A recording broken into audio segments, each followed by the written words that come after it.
This person he married don't die for what, almost 7 years ago.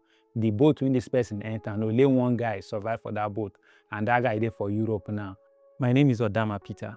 I'm from Edo State, and this is my story, traveling through the Sahara Desert to Libya and back to Nigeria. I would put it in 100%, 50% adventure, then 50% in search of greener pasture. The particular night where I packed my bag, the dream in my head was seeing new things, like new people, new culture, new environment, and seeing myself in Europe. The last person I saw was my friend, and the hardest person that I told goodbye before I left was my elder brother. I told him he should just give me time. I know it's not going to be easy, but I just have to try. His response, he just shy. Since that is a decision, may God be with you. The moment I realized staying in Nigeria as at that time was no longer an option was I looked at the economy then and the situation of things around me as at that time. Because with what I was doing, it's okay for me to survive, but I'm not always alone. I was looking at my family conditions and the people I call close friends. I did not go there via connection man or burger. I went there through somebody that is a friend. And in handling him my money, I didn't give him my money 100% because while he was telling me about the journey, I noticed in his words there was some consistency because what he told me, for example, today was different from the second and the third day. And I'm good about observing people. He has told me 3 different things relating to money.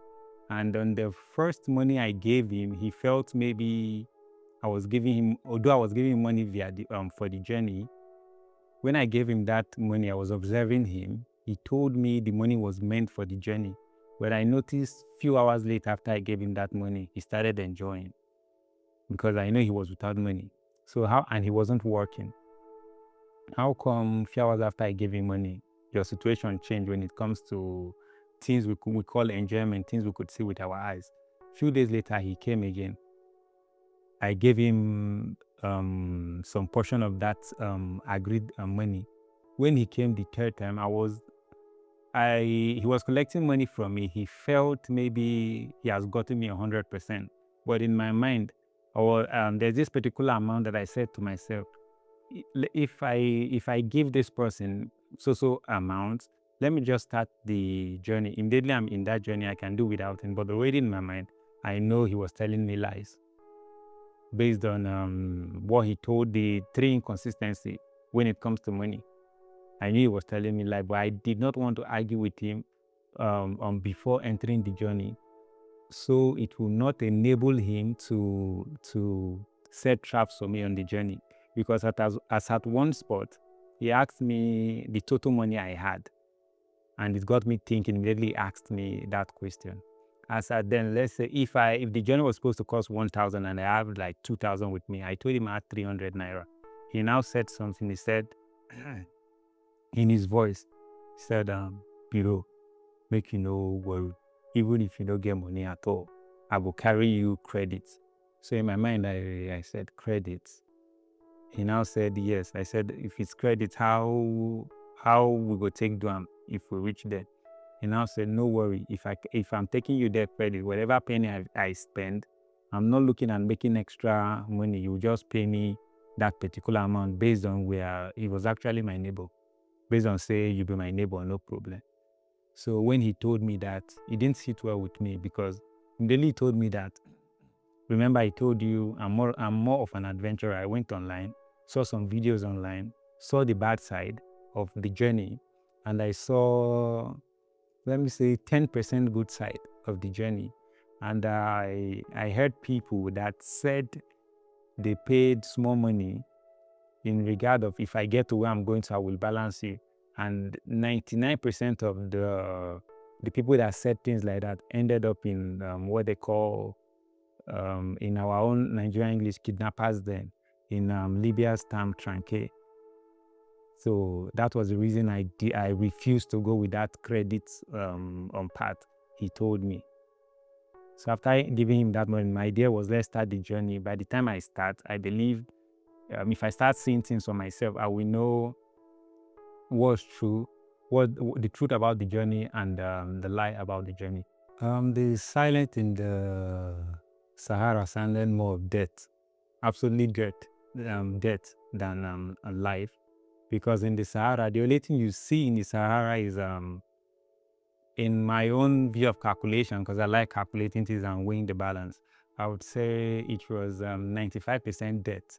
Because in the Sahara, though there are village areas in the Sahara, but the part where the vehicle walked through is the dense part of the Sahara, where I think the only thing we saw, the only thing you can see in that part of the Sahara, which is the deep side of the Sahara where human beings remain, and fox. The more of seeing trees is just like you see one tree here, then maybe after 100 kilometers or like 70 kilometers, you see another tree.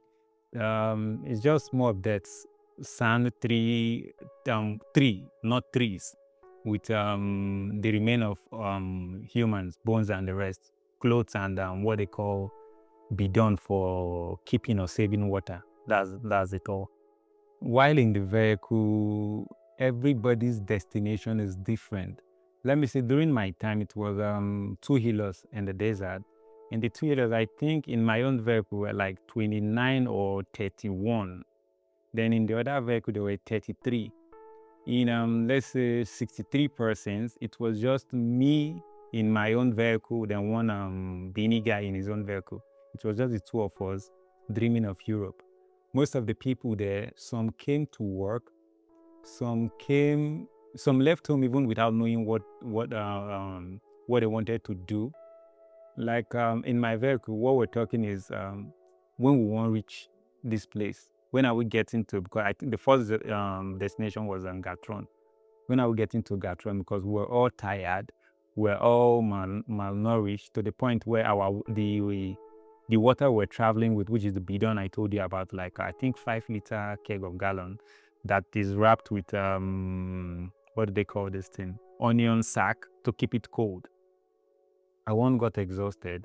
So we got to a point, I think the 3rd day in the Sahara Desert, where our water source depleted, but not the driver's water, because their own water is very special.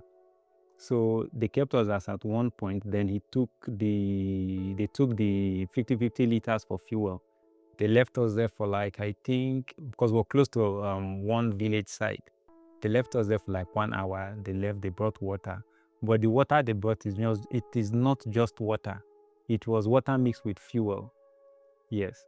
And the reason why they mixed it with fuel, even with severe tests in the Sahara, even if you mix water, if it's possible with gas, if it's possible with anything, there's no choice but to drink it to survive or have strength.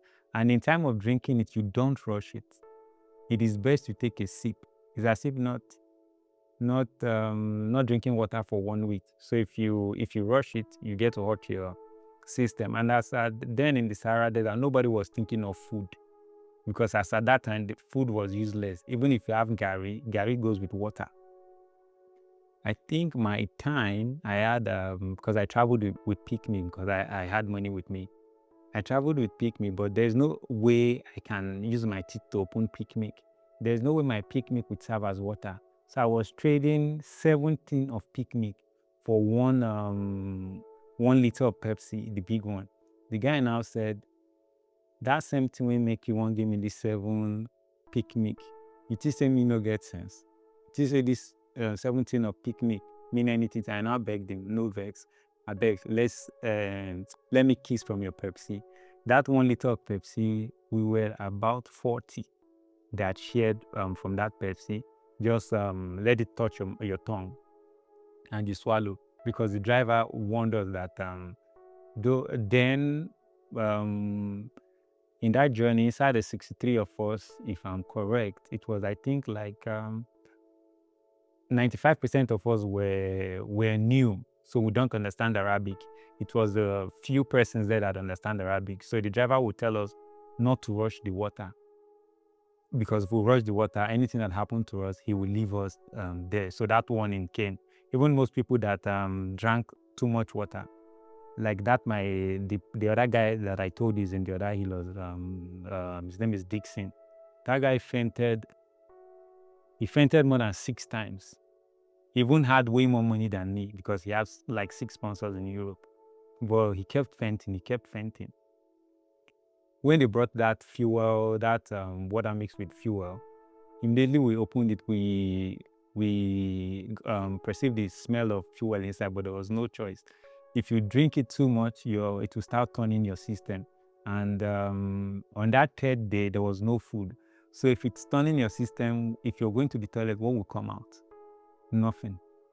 If you insist on drinking it too much, the person, I think the night of that 3rd day, I spent much time, because I was tasty, immediately they brought the water, I drank like almost 2 cups, and the thing turned my system upside down.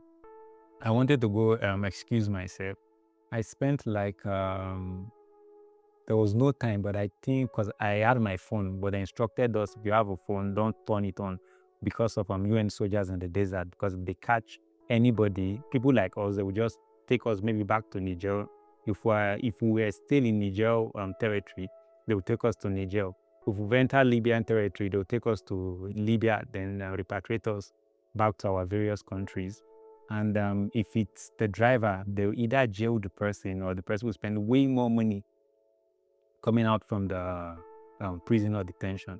So I spent much time trying to like excrete the water and fuel that I drank. It was not working.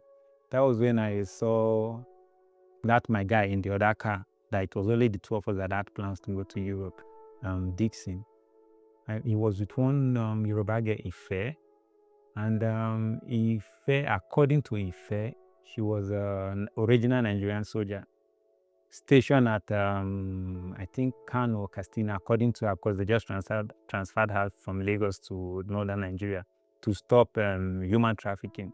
But at the end of the day, they trafficked her. And there's this one Yoruba girl in my car. They call her Iyadura. I don't know what it means in Yoruba language.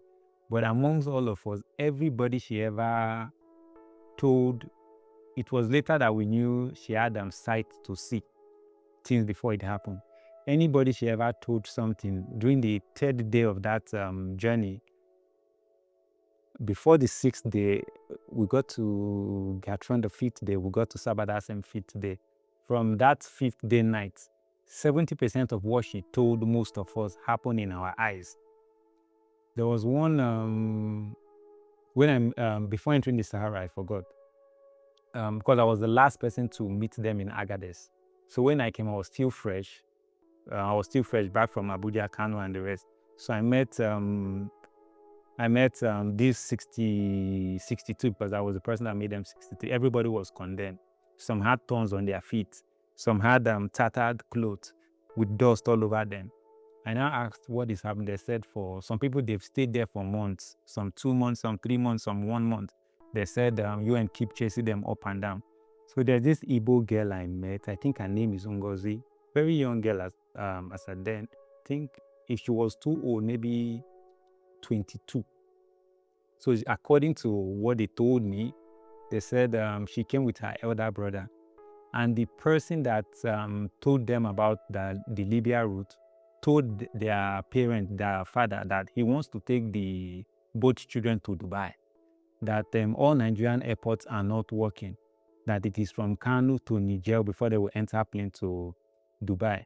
So during the course of staying in Agadez and UN hunting human traffickers and passengers alike, the other brother got tired and held her hand and told her, "Come, make we go back house. This journey, I don't tire."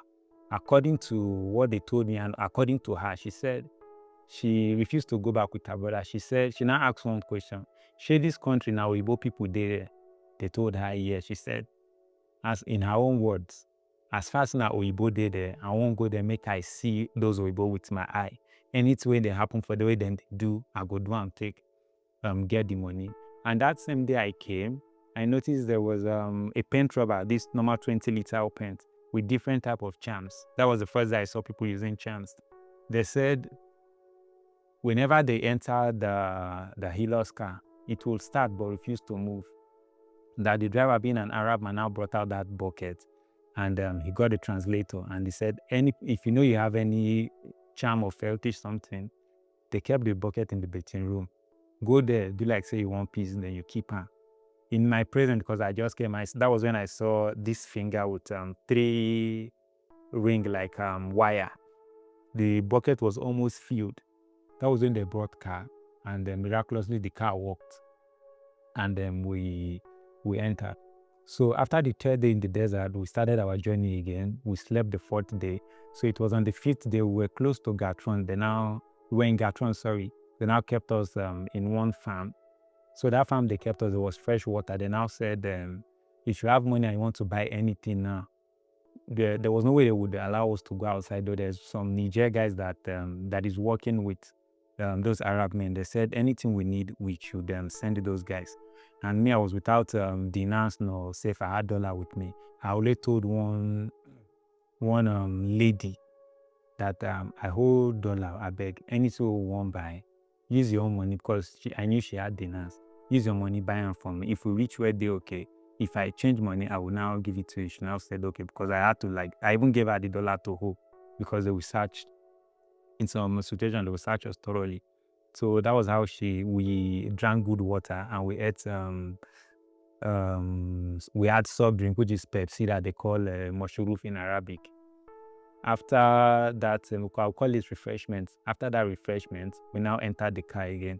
On getting to Saba, the driver now told us, anybody that has any valuable with, if you know you have any valuable with you, keep it, because he told us normally that after that last checkpoint in entering Saba, we should hold like maybe 10 dinar to settle police. But if you don't have money, they will give you blala.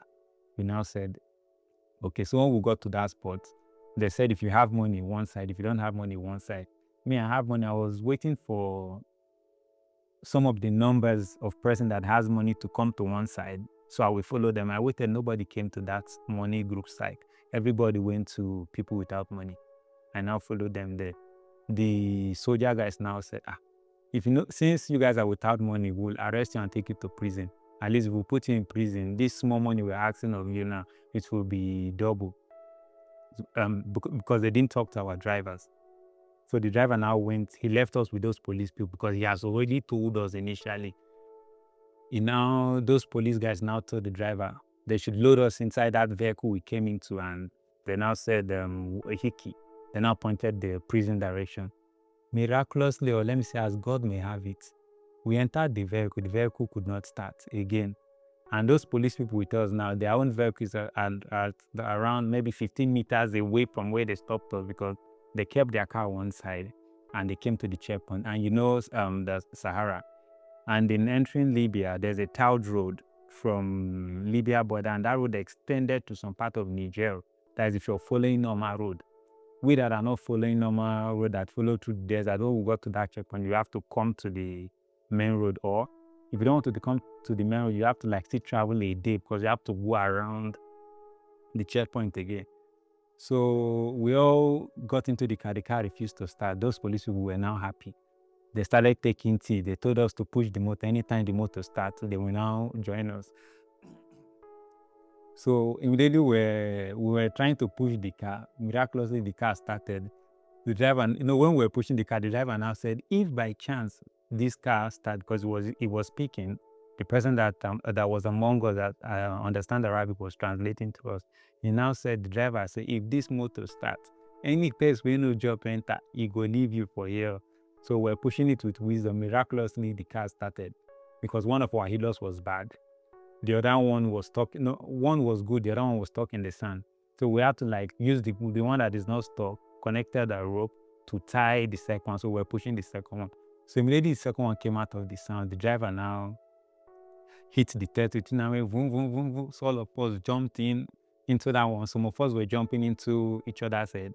So the original people that is in that other good one, they've already entered their own. So they left. When those police people saw that our cars come out from that sand, before they could start them, and that was how we zoomed off. Now we're in Saba, the ghetto that they were supposed to take us to, the original ghetto, the person that's supposed to receive us, the driver made mistake. Instead of him taking us to our original ghetto, he now mistakenly took us to, then there's this man they call Ali Ghetto. That is one of the most dangerous ghetto in the whole of Saba as at that time. But if you mistakenly find yourself by chance in that Ali Ghetto, if you have money, you're safe. If you don't have money, the person is in trouble. So immediately we got to that Ali Ghetto, they now offload all of us because we are now goose. They uploaded all of us from the vehicle. They now said they want to set an example for us.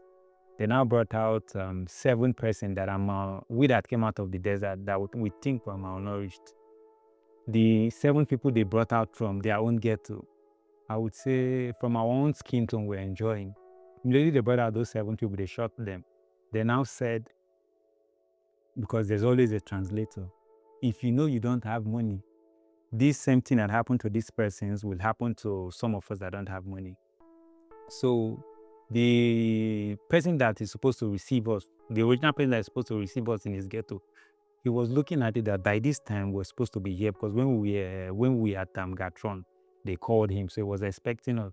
He now called the driver and I said, where are you? The driver now said that, because it was when we got to his place that he was explaining. The driver now said, the people they your place, and I now say they where you carry them go. The driver now said, are you not the owner of Ali Ghetto? He said, no, that is a mistake. The driver now to pay small money to that Ali now for that man to let us go. The man was even angry. The driver just said, using another translator now, enter the motor. Any person when I come up for you, when you enter the motor, now you sabi, you go bail yourself. Among those 7 people they shot, there's one, that guy, they said he's a Senegalese guy. Because of his height, his leg was he was too tall. So they were trying to stop those dead bodies inside the trunk. Because of his height, the leg kept coming out. That's how they used machete to chop the leg, and they threw the leg inside the car. That was how the driver now took us to the original person that is supposed to receive us. That man now told us to relax, that it's God that saved us, but we should relax first. After resting and we're all smelling because we've not had our showers for like 5 days, because it was the 5th day that we got to his place. He now told us to relax, to go and shower. If you know you have money, talk to so person for what you will eat. Those my picnic that I had with me that was without value for me as at that time. I now brought it out and started sharing. We started sharing it among ourselves. My garri that was remaining, me, I was taking it with picnic. So there was no need for me to spend money that night, my dollar that night. So the man started taking record of us. He now said, we are welcome to his place. That the person that pushed us from Niger is his younger brother. That the person just sent him a list of everybody. That was how they called the list of everybody, and we were complete. And from his place, from the owner of the ghetto, his name is Kinsley. So it was from his place. He now told us from here now, he will be the one to, like, if you're going to Tripoli, for example, whichever location you're going to in Libya, it is his job to push you to that place. If you're going for crossing, he's not into crossing people to Europe, but he knows people that does crossing. But his own job is to push you to whatever part of Libya you're going to. And in this place, we spent like 5 days there. So that's what happened in Kinsley's ghetto in Libya. When I got to Saba, one thing that, because I'm somebody that I tend not to use my mouth to say I regret, but immediately I got to Saba and I said, and I asked myself, Peter, now wait till you carry yourself into be this? Because the image that was playing in my mind were those 7 people they shot. I said, these people are someone's child, people's brother, people's husband. What if I was among them? So I started asking myself question. You suppose they here? I now told myself, but this place now don't far from house. If it were to be that I was in Agadez and I saw these things, I have a very strong will, but seeing killing somebody in my presence broke me. I said, if it were to be in Agadez, I would just go back jejely. But I now said something, I don't really come here, I don't come here. Let me see the next chapter. And I asked the man, because he now called everybody's name. that girl, that young girl that refused to go back to Nigeria with her brother, the Kingsley, the owner of the ghetto in Saba, now called the younger brother, and the younger brother now told, you get one girl wey him suppose go house with the brother, but she no gree.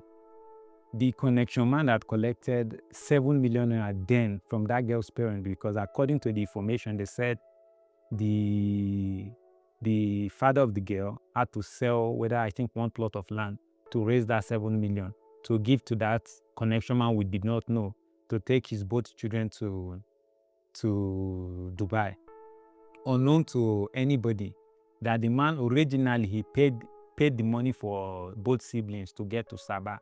But unknown to that girl, that this same man that collected 7 million from her parents has sold her to prostitution. She did not know.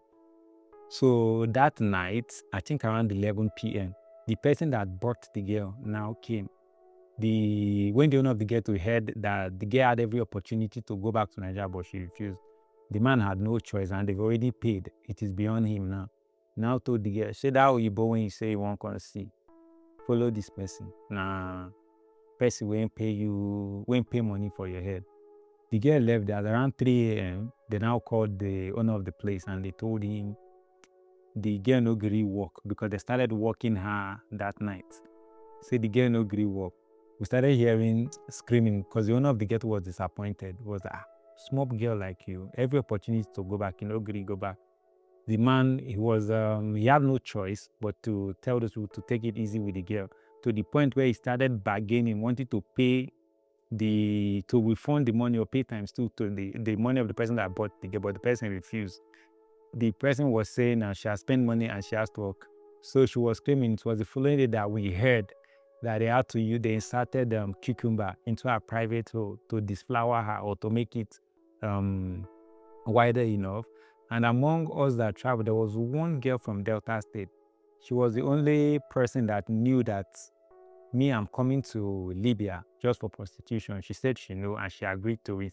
And that Yoruba lady that I told you, her name is Iyadura. While we were in the desert, she told that Igbo guy that she will be sold. We did not take it seriously. She told one, I forgot, the guy's name is Lekon. She told that Lekon that there is a destination we will get to. The guy will have injury at his back. She now told one, that lady, that one is not a woman, she's a lady, she's old. She now told that lady that you come here, she said it in Pidgin, when I think the third day in the desert, she said, you come here with credit, but if we reach here with the go, person go find interest for you. Person go find interest for you, no go suffer for where we come. That first night which they took that Igbo girl away, first thing that Yadra said in the desert has happened. That same night we came, there are some persons that are based in Libya that are called bloggers. They can tell people that are based in Nigeria, find me, for example, 10 girls. I go pay their money, carry them come Libya. If the madam is good or the person bringing those girls, if she's good, she will put them into nanny or care job, either in a hospital or you're doing a house help job for a Libyan. If the madam is not good or she's looking at means of making her money within 8 months, she will prostitute those girls. But I would say some madams or some persons will give that option of choice of work to the girl.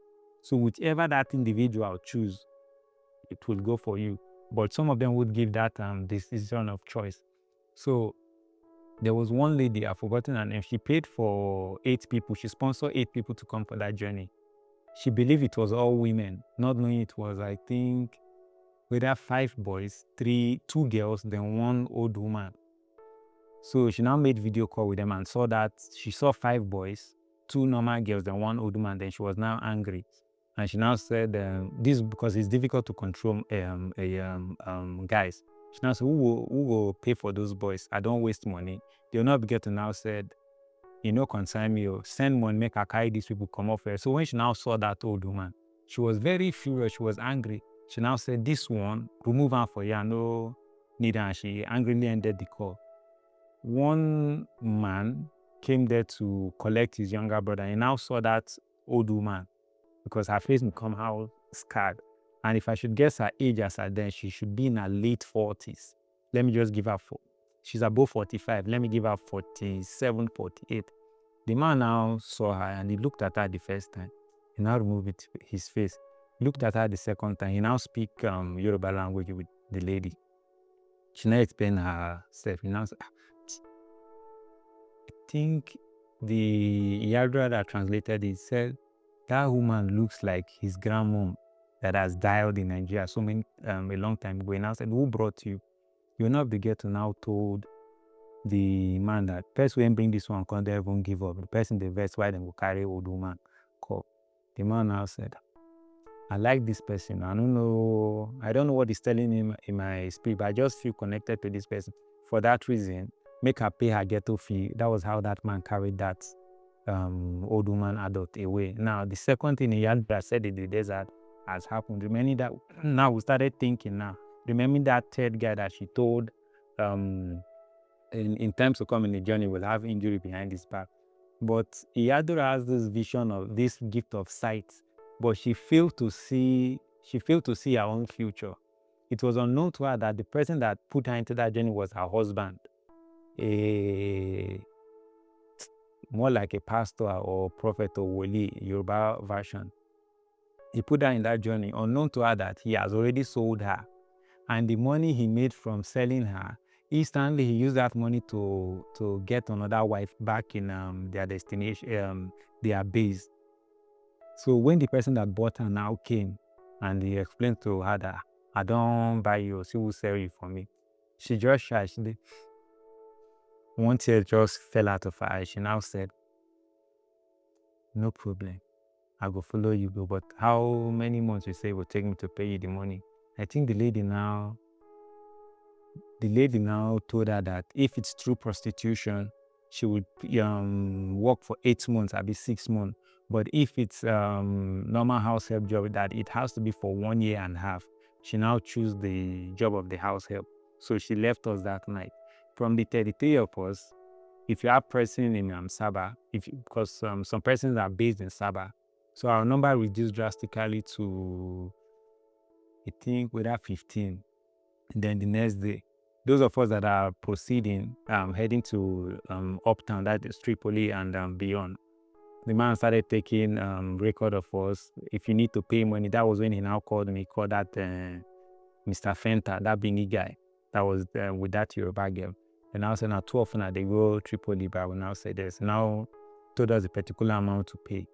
I now called because I left, the dollar was just expenditure, but my original money I left it with my friend in Nigeria. I now called my friend, gave him situation of things. That was when he now told me that that guy that gave me the connection came to him and told him that, because I stopped talking to that guy now, the guy now told him that collected, I think, 20,000 from him in that year and told him the money, that 20K is for loading fee. And I asked that my friend, loading fee, I'll be yam. That my friend now laughed over it. And I told him, don't let him know that you're talking to me. If I told him, tell him you've not heard from me. He now said, okay.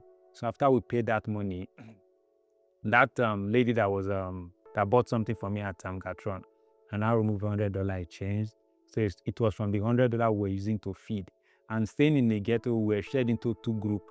Those group of persons that has money to feed yourself, and those group of people that don't have a farthing, that just embark on the journey, in experiencing a better life without their penny inside that journey. So that lady that brought that sponsored those 8 people, now they are now 7 minus that old lady.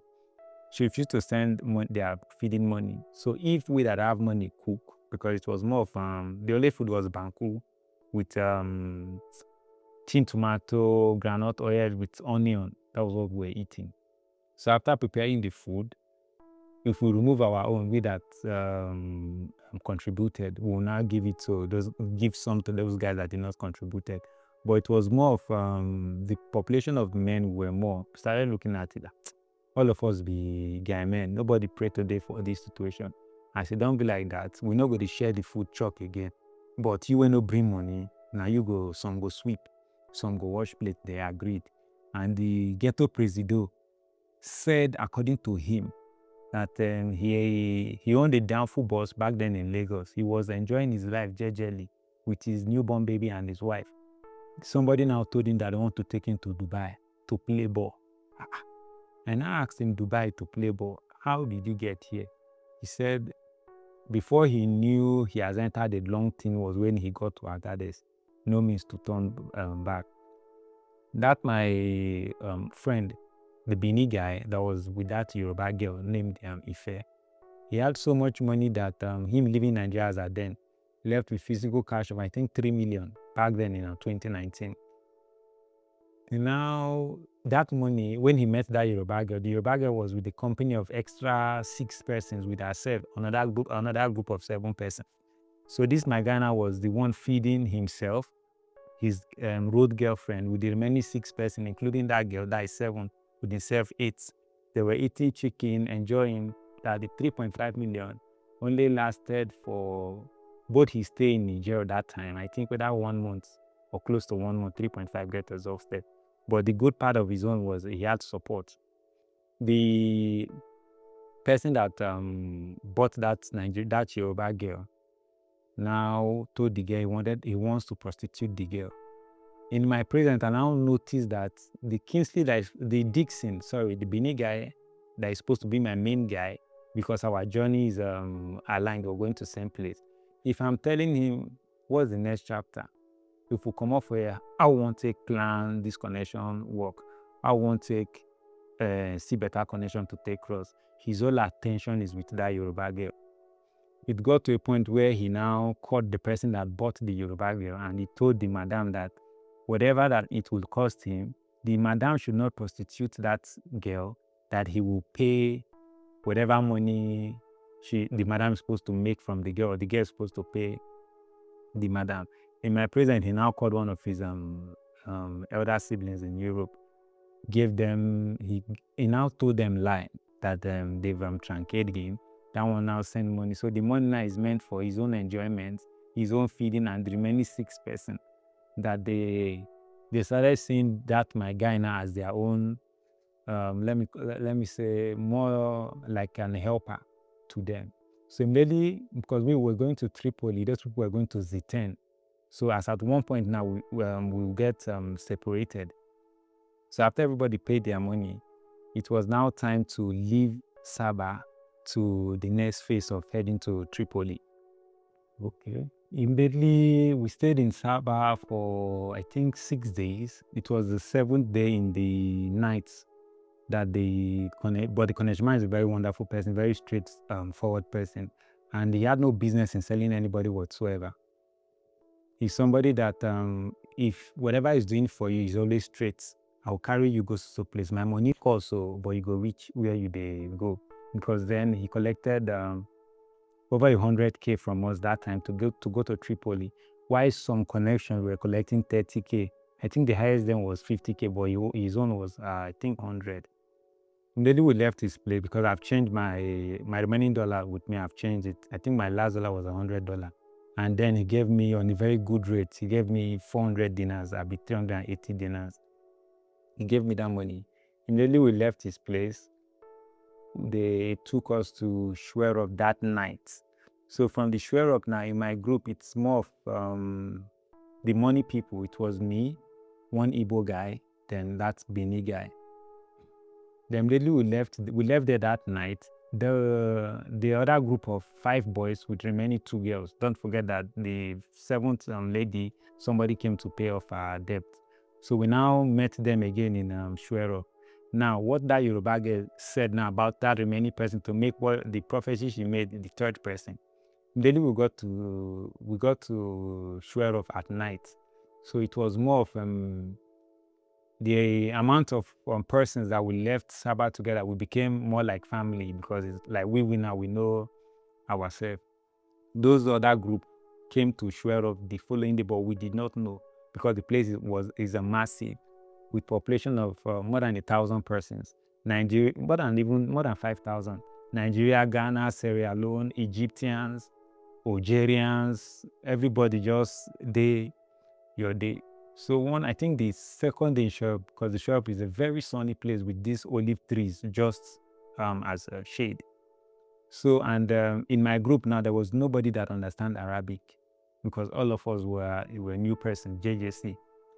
So we were there in buying something now became difficult. Now we had money.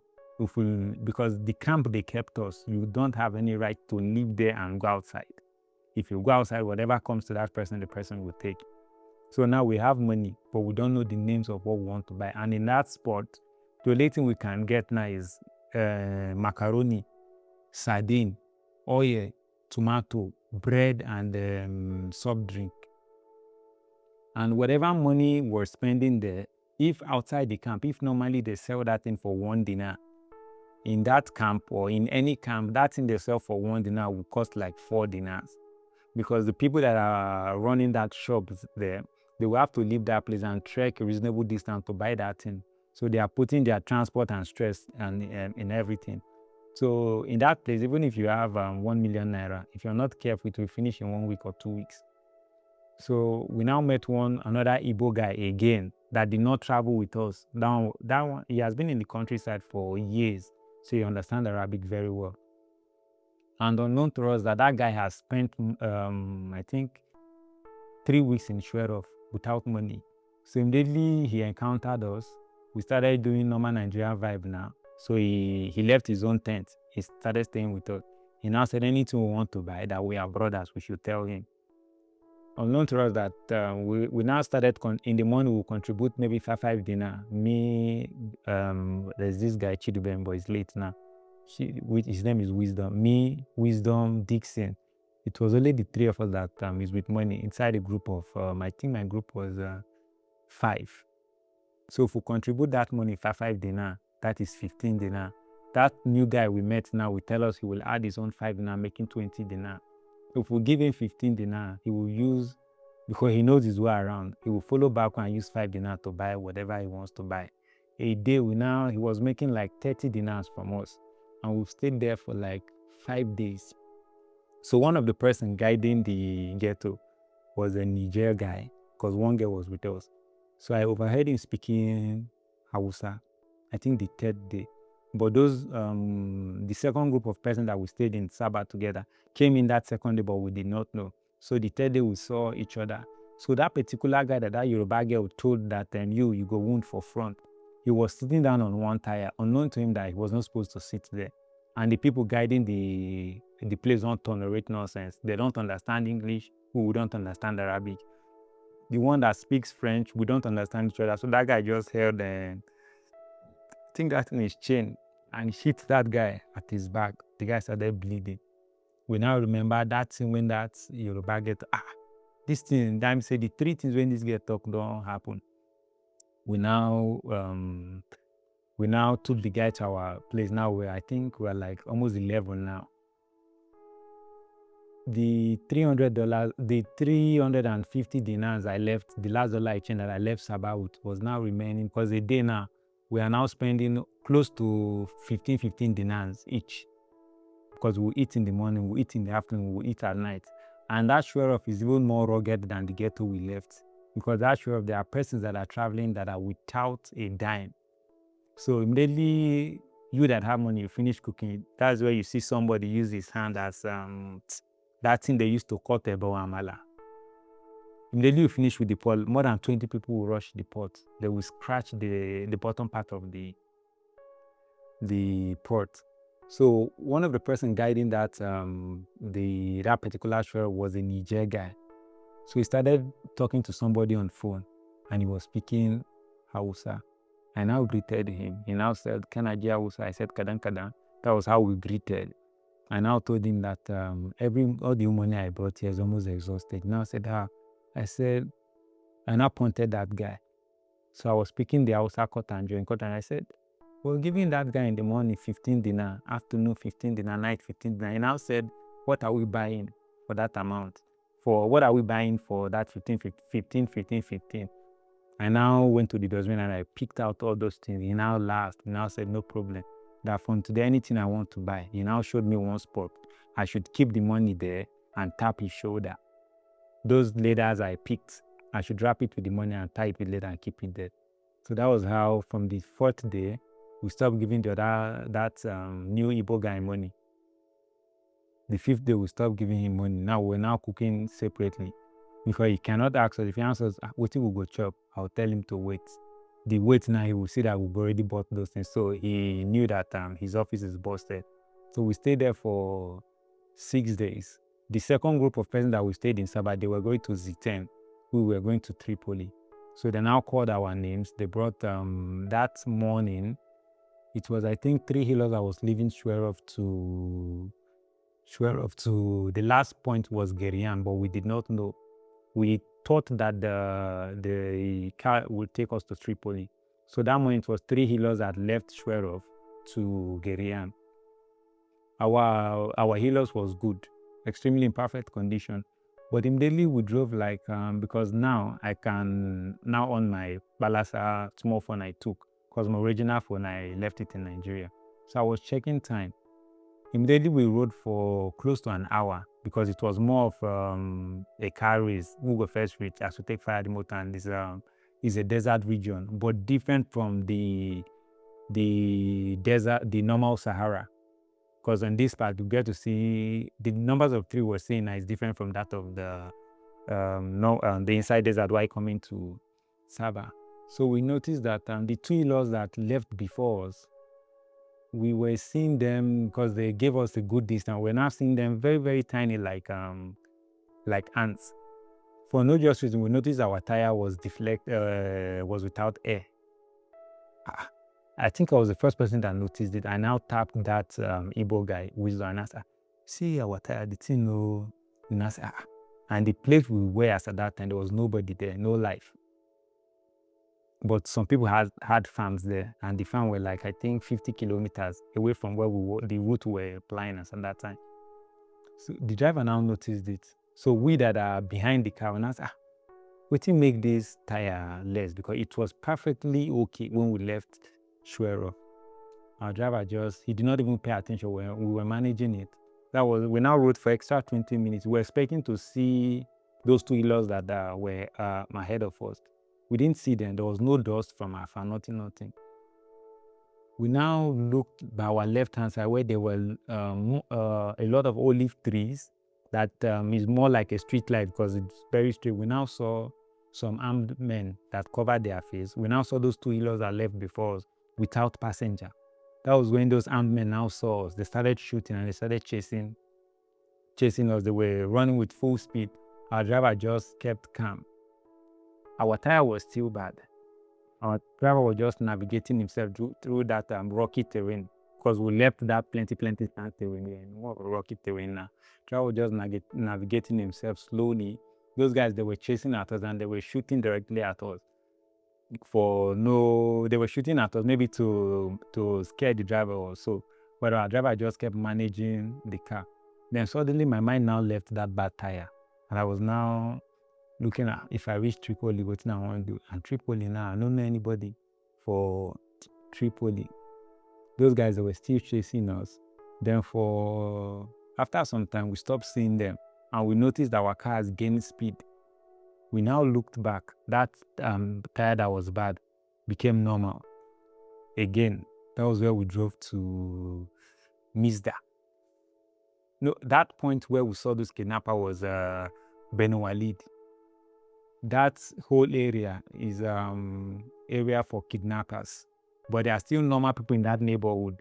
But it is more of you meet Dagbo human being there than normal human being. So immediately we got past the Ben Walid, we got to Misda. They now kept us in one animal farm. They told us not to make noise. But the farm is belonging to one of those drivers carrying us, his family. That was his family out, because they have siblings everywhere. They now came there, they gave us macaroni. We ate. They now told us not to make noise. That night, they now took us somewhere around Misda. They kept us there. The owner of the ghetto, the owner of that ghetto in Sabah, thought that because according to him, he said the journey from Shwerov to Gerian should be like a day journey, or let's say 2. And now we've spent almost six days in Shwerov, almost a day in Misda, before they took us to another location where they had housed. And that spot, because he gave us his number on a piece of paper, we were with phones, but no Libyan line to make call. So the number was any driver that will meet or that wants to carry us, we'll give them that number, they will call him. Then they will now make agreement on how to come and collect money, because you have to drop passengers before they will give you money to enable you not selling them or doing anything you like with those passengers. So that's if Dagbo or that guy that understands Arabic perfectly that is with us, he has a phone and he knows that the owner of that ghetto we left. So that new location they kept us, we were there for like 2 days, no food, nothing. So we now gave the number of that. Now we needed to talk to the owner of that ghetto in Sahara to tell him we don't understand where they keep us. When we brought that number, that Dagbo Igbo guy that has a phone now told us without card. We now contributed 5 dinar again. He left, he came back, he now called the owner of the ghetto and told him that your people still there so place. So the owner of the ghetto was furious. These people never reach where then they go since. The owner of the ghetto now called the driver that kept us there. The driver that kept us there now gave us to another of his brother to take us to Gerian. That one kept us there wanting to accumulate passengers before he would move us. So angrily, the driver now called that his brother. That his brother now came there. So they were using Arabic to ask us who made call. Who made that call? We don't know what they were saying, but I had the phone and I brought out my phone. So I believe in their mind, they thought I was telling them I made the call. One small boy of about 40 years old started giving me slap. My face was moving left, right, left, right, left, right. When he was slapping me, the older one now cocked stainless AK-47 brand new. After they finished slapping me, they went to the other of my guy. They were clapping and they told him to dance. He started dancing. They hit the number of us they could hit. But that guy at Saba, they know him very well and they know he's a very disciplined person. Later they brought vehicle. They now, this vehicle we call Dyna, but the one is kind of bigger than this our Nigerian Dyna.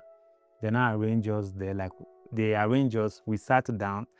If you're not in that trafficking system, you would think it is watermelon. Because after arranging us, they will crop our head. So from our first, and it should be very straight. Like, which type of watermelon be this? And those people, the police that are in each checkpoint, those people are conversant with them. That was how they took us from that place. They kept us to Gerian. In reaching Gerian again, the person knows the owner of that ghetto at Saba. The man was supposed to move us because it's a living house, not a village area. And you don't do that type of a job, especially in the town, because Gerian is town, Saba is downtown, Gatron is downtown. So if you're coming to better civilization, it is even more risky. And I traveled with my passport. When we got to Gerian, the owner of that house in Gerian was supposed to like dispatch us that night and make whatever little money he's supposed to make from us. Now, that dollar exchange is exhausted. Maybe we got to Gerian, the man now ordered his neighbor, told us to stay inside, we should shower and we should not come outside. Now told the neighbor that whatever we want to eat, she should give to us. I think our numbers were like 5. That Dagbo Igbo guy 6. We met another 2 Igbo guy that was going their separate way, not same place we were going to, but it was still the Saba guy's connection. So maybe we got there, the lady, and the instruction was give these people whatever they want to eat, I will pay. That night we got there, the woman went out, she made rice, because in Libya, I think they sell their rice like this quantity, then there's another bag like this, then there's a bigger one. That small quantity now, because we told her we are very, very hungry. Even the way we smell like shit. So she told us after showering, she made that rice 4, because the instruction was clear. Give these people anything they want to chop. We did not know it's from our money. The woman made that rice and stew with big fish that night. We finished everything. And that each package should be like maybe 6 cup or 4 cup of rice. So she made like 3 of those small pack. We ate it all. In the morning, she now asked us, what are we going to eat? We've not ate good swallow. Downtown in Saba, it was stew and banku. We told her she should make a busi for a year now, because we're new. So we fix in Nigerian food, the busi day, say busi day, but no eba, no akpu. She now said she will make banku. That morning time, she made 5 banku. We empty everything. In the afternoon, she made rice. In the evening, she made ogbolo. That is, we came yesterday night now. Today is gone. We ate morning, afternoon, night. There's a Ghana guy we met in that house. The Ghana guy now said something. He said, Charlie, this food do not dey chop. You know say una money dey for inside the food. No, sir, our money dey inside how? He said, whatever we are eating here, if the owner of this house wants to take us, because his job now is to take us to Tripoli, that money we paid as Sabbath has expired. I was not aware. He now said, if this guy wants to take us to Tripoli, now the money for this food is ×2 or ×3. He now said, now the second day, she gave us exactly what she gave us that first day. We ate well. So the Ghana guy now left that second day. When he was leaving, he now called me and that wisdom. He now said, Una new for this countryside, and we were making noise. He said the only advice he can give us, he has called his own taxi. In few hours, his taxi will be here. This food we are eating here, if that guy comes, if normally he's supposed to take us to Tripoli for 200 dinars, he will make it 500 dinars. So multiply 500 dinars times, I think, 7 or 8 persons. He now said his advice was we should call that Kingsley to send to send a cab that will come and pick us. We now called Kingsley. Kingsley was like, he thought that night we got to Gerian, this is person might have dispatched us. We say no. And we're calling this guy that we want to leave. That is the owner of that house now. That want to leave. We say we should calm down. Share his food that is our problem. We should eat food. When we spoke to the owner of the ghetto in downtown, which is Saba, he now called that guy angrily and told him he would never give him passenger again if this is how he works. Now the woman giving us food, she has exhausted her money. When she now told the person that gave her instructions to feed us that we've eaten 1,400 dinars, the man now shouted that how 8 person, be 7 person go chop 1,400 dinars worth of food in 2 days and a half. So it was as if she was telling him lie. He now called that man at downtown and told the man that, see waiting your people don't chop. But that man now told him, he no consign me. Passenger, when I give you, supposed to dispatch them that night, or at worst, early in the morning. Now that Ghana guy has left. But the Ghana guy assured me and that wisdom that if we have money to pay, the taxi that took him away will come and take us. We now said, okay, now give us his number on a piece of paper and give us that taxi man's number. Now I was without money and there was no way I can buy enough car to call my guy in Nigeria to send me money. And I told that Igbo boy, say me and my money don't finish and I no get means to make call. And Tripoli when they go, I don't know any person. Since your brother there, I beg, help me talk to your brother. If he offer me accommodation, that one I want. And if he help me pay this taxi money, if I reach better place, I will call Nigeria, we will give him money. He now spoke to the brother. The brother said, no problem. So exactly as that driver promised, he told us we'll be coming the next day. The only money with me that I hid, should in case of emergency, was 15 dinar. We now gave the driver's number to that Dagbo guy. That guy now collected money from card. I contributed 5. The other Igbo guy contributed 5. He now called the driver. Driver said he's coming, but he will not carry anybody that is without passport. Thank God I have my passport, and that Igbo guy has his own passport. So that Bini guy is without passport. I was now telling him how you go do, because me and your journey, now me and you they go the same place. At least we did the same place. Where my brain no work well, your own go work.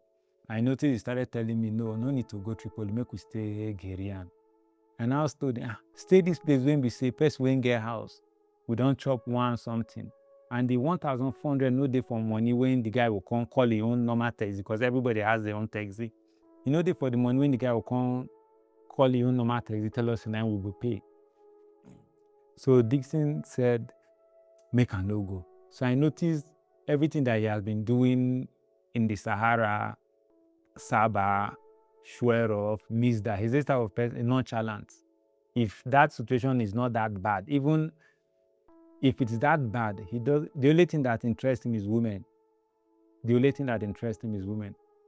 So the guy that owns that house in Geria now told that woman to lock the door. She should not allow us come outside. And we are all guys. We now told the woman, if they burn you well, lock this house. So she was scared. She now told us what will happen is we should go, or we should not make noise. That was when that boy Igbo guy now told us that if we know as we want to come off here, make we they come out to say him, don't they go. So immediately he said that taxi man now called and I said, okay, Piro, God don't help now. The taxi man there said he now shoot, because that was how me and that Igbo guy now left, that original Dixon guy that we started the journey right from Agadez. But he gave me sister's number in the countryside. That's how me and that wisdom, we entered the taxi. We got to a point where there was military checkpoint. So the driver thought we were Ghanaians because he took that Ghana guy and he knows that Ghana guy well. When we got to those checkpoints, they now said, where are we from? Intermini when? That was after I've stayed much time in the country. That was when I understood they were asking us, where are we from? So the driver now said we are Ghanaians. The police people now asked, but we said we are Nigerians. So there's a misunderstanding. Somebody is telling lies. They now told us to come down from the car. The police now took us one side and said, where's our passport? I now brought my passport now. He now said, no, where is our, there was one document he called Pataka. Then I did not know what Pataka. I now told, I did like this. He now searched. That my remaining 10 dinar, because I had 15 dinar. He now collected that 10 dinar, because that my Kwalasa phone was in my pocket with Nigerian SIM card. He now collected the phone.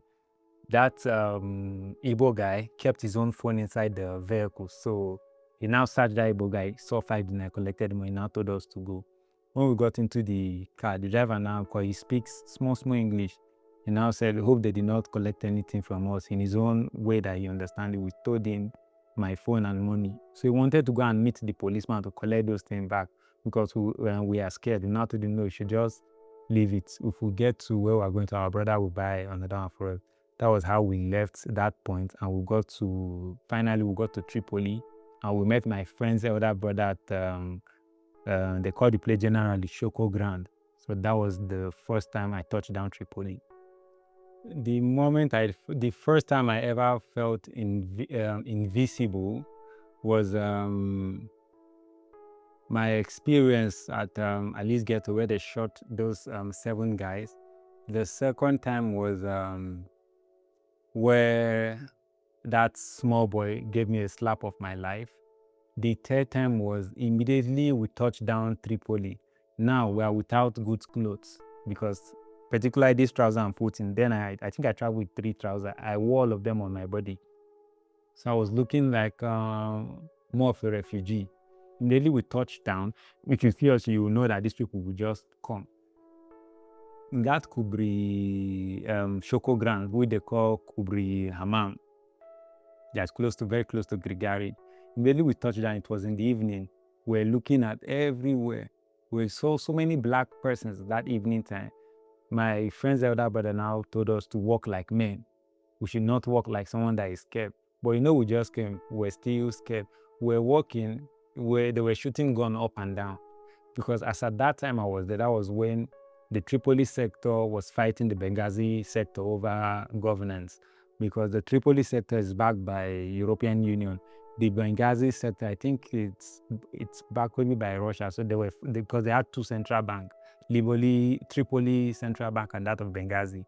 So they were shooting gun everywhere. Immediately they shot the first gunshot we heard, wanted to run. He now held us by the trouser and told us to come back. He now held our hands. Everybody were looking at us. Immediately we got to his house. He told us to go and shower. Already he has made provision for me before I got there. He has spoken to some Edo guys. So those guys agreed to accommodate me. But it was later I knew why those guys were ready to accommodate me. Immediately we got to his house. We showered well. He gave us shampoo. All those smelling odor, bad odors we came with, we started smelling good, but still putting on that dirty clothes. And he gave us good food, because he is living with his wife and she was pregnant there. He gave us good food. We ate. That was when he now called me my brother. that I'm here. And that was the person I took as a father figure in the country. He now told me one thing. He said, which work you they do when you there for Nigeria? And I told him, bros, for Nigeria, I'm into construction and I paint. And also you sabi the work well. I told him yes. He now said, okay, what will happen is, what is my plan? That he doesn't like somebody that tells lie. And I told him, bros, I dey open, I know sabi tell good lie. Bros, as he take B now, I no get crossing money. And I no get where to stay. Now say the accommodation part, he has sorted it out. But the thing is, the only advice he can give me is I should work.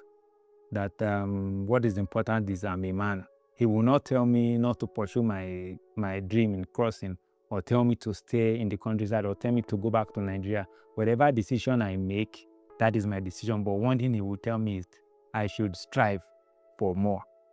After eating, he now took me to those Edo guys that agreed to accommodate me. In Delhi, he came and said, this one now on a person, and all of them are guy men.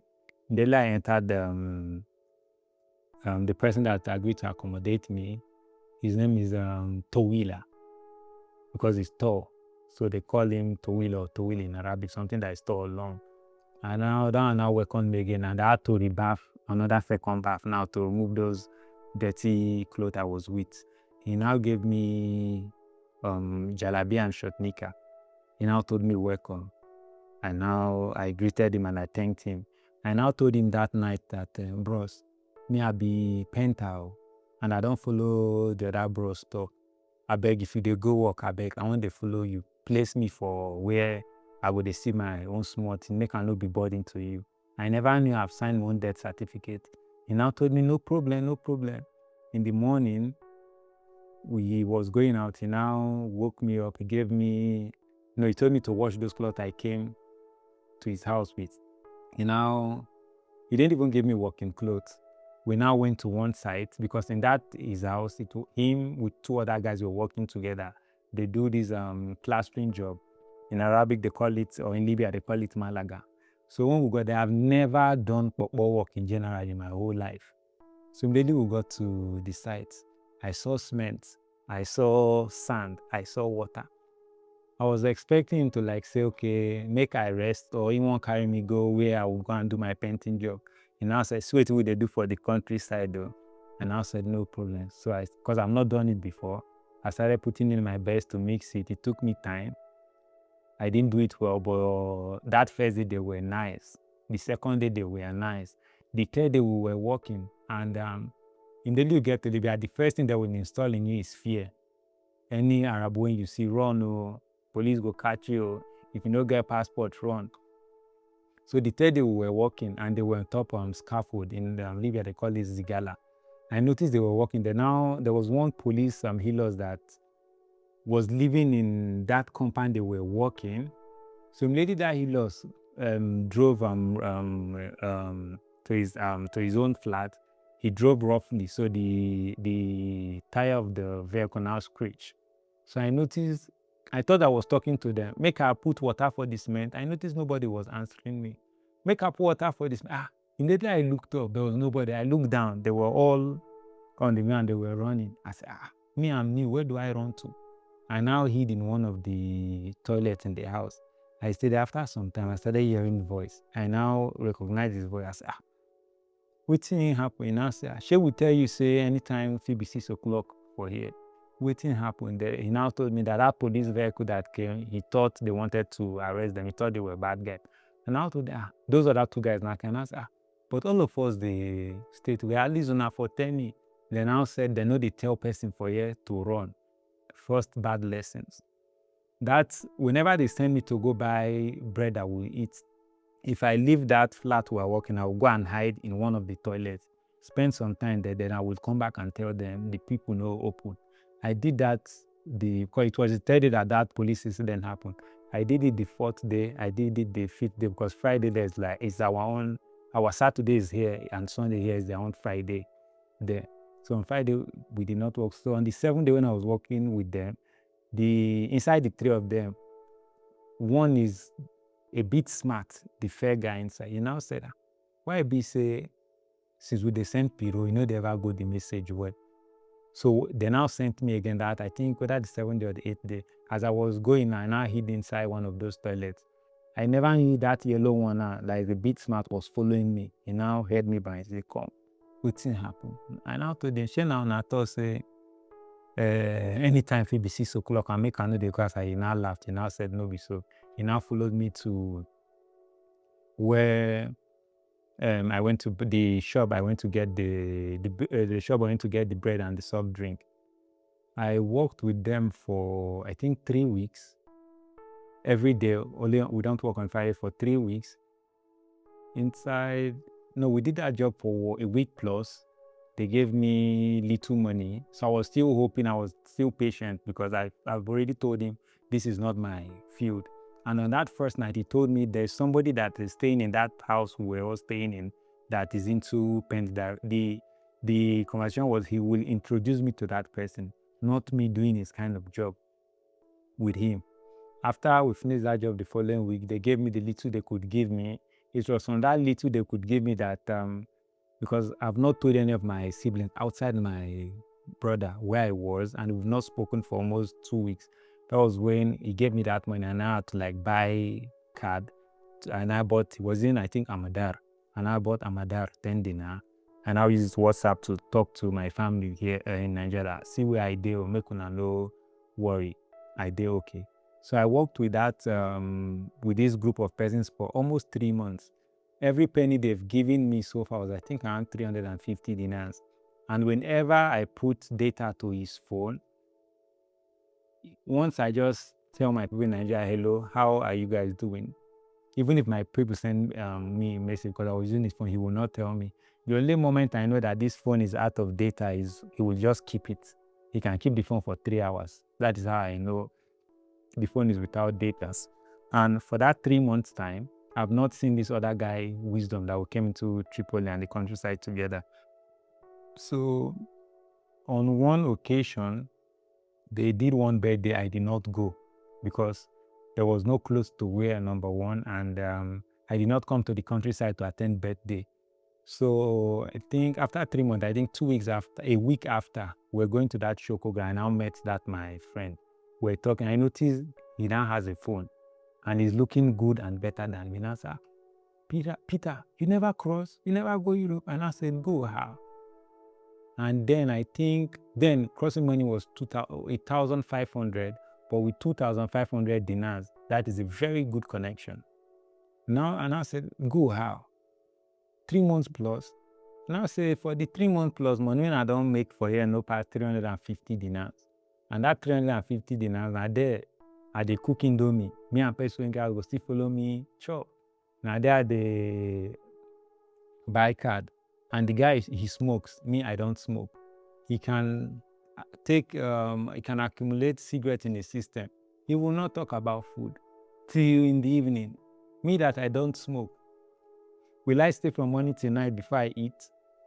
He now said, Peter, these 3 months we don't stay. I don't save 700,000 for Nigerian money. I was, are you mad? How? He said, then at the work, and I told him, show me proof. And I brought out slips on how and the date he sent those money in Nigeria. That was when I had the spirit to rebel. I was like, person me and then come, see step when this person don't take, see step when me take. And I went home, I told him, I don't want to work with you again. I want to do what I know how to do best. And now told me, if I want to do what I know how to do best, I'll have to leave his house. Then I was scared. So I think it was remaining 1 week to make me 4 months in the countryside. There's one old Edo man, he's old and young somehow, but he has seen life. And he has spent like 22 years in Europe before they deported him. So he said he cannot stay in Nigeria, and they tried traveling legally, did not work. That was why he came to Libya to stay. And I told him, I sabi this work, and I say, you sabi him? I say, Cause okay, why you know they do the work? I say, the fear. I know they hear language, and person are there in house. Say if I no go do plastering work with them, make a come up from house. That man now said, all of us when they did Shokogram for this country, nobody carry this Arabic from Nigeria come. As we reach here, 9, we learn. Inside those 350 dinars they gave me, I still had like 30 dinars with me. So that man now said, you get money? I say, yes, I get 30 dinars today. I say, okay, if they come outside tomorrow, bring the money, come. I say, okay, pa. The following day as I was coming, I now reported the situation to that, my friend's elder brother that I was seen as a father figure in the country. And I said, bros, this is when I dey work, I know they see money. And I tell person I dey in house with, say, I want to do something different. I want to do what I know how to do, but he refused.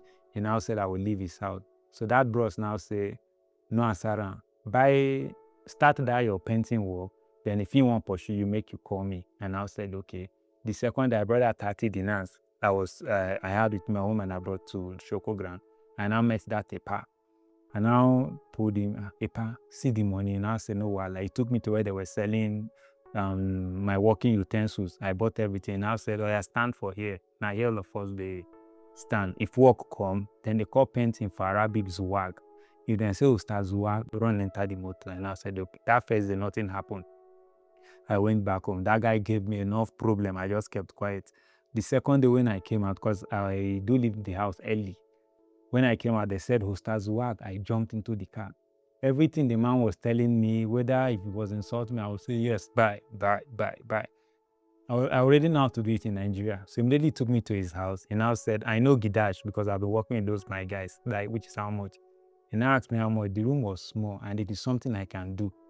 And I told him to give me 500. He said, no, we're writing it on the floor. If I write 500, he would clean it. He would write 400. That was how we agreed 350. Immediately he left, sharp, I was able to do the work. I finished the work. But I don't know how to tell him, because I don't have a phone. I don't know how to tell him that, sir, I'm true. Whenever he comes in, he will knock. He will now use language and, are you true? I don't know what I'll tell him. I will nod my head and tell him no, he will go. I went there, I think around 11 a.m. And as around 3 p.m., I was done with the job. But I stayed there till 7 in the evening. The younger son now came.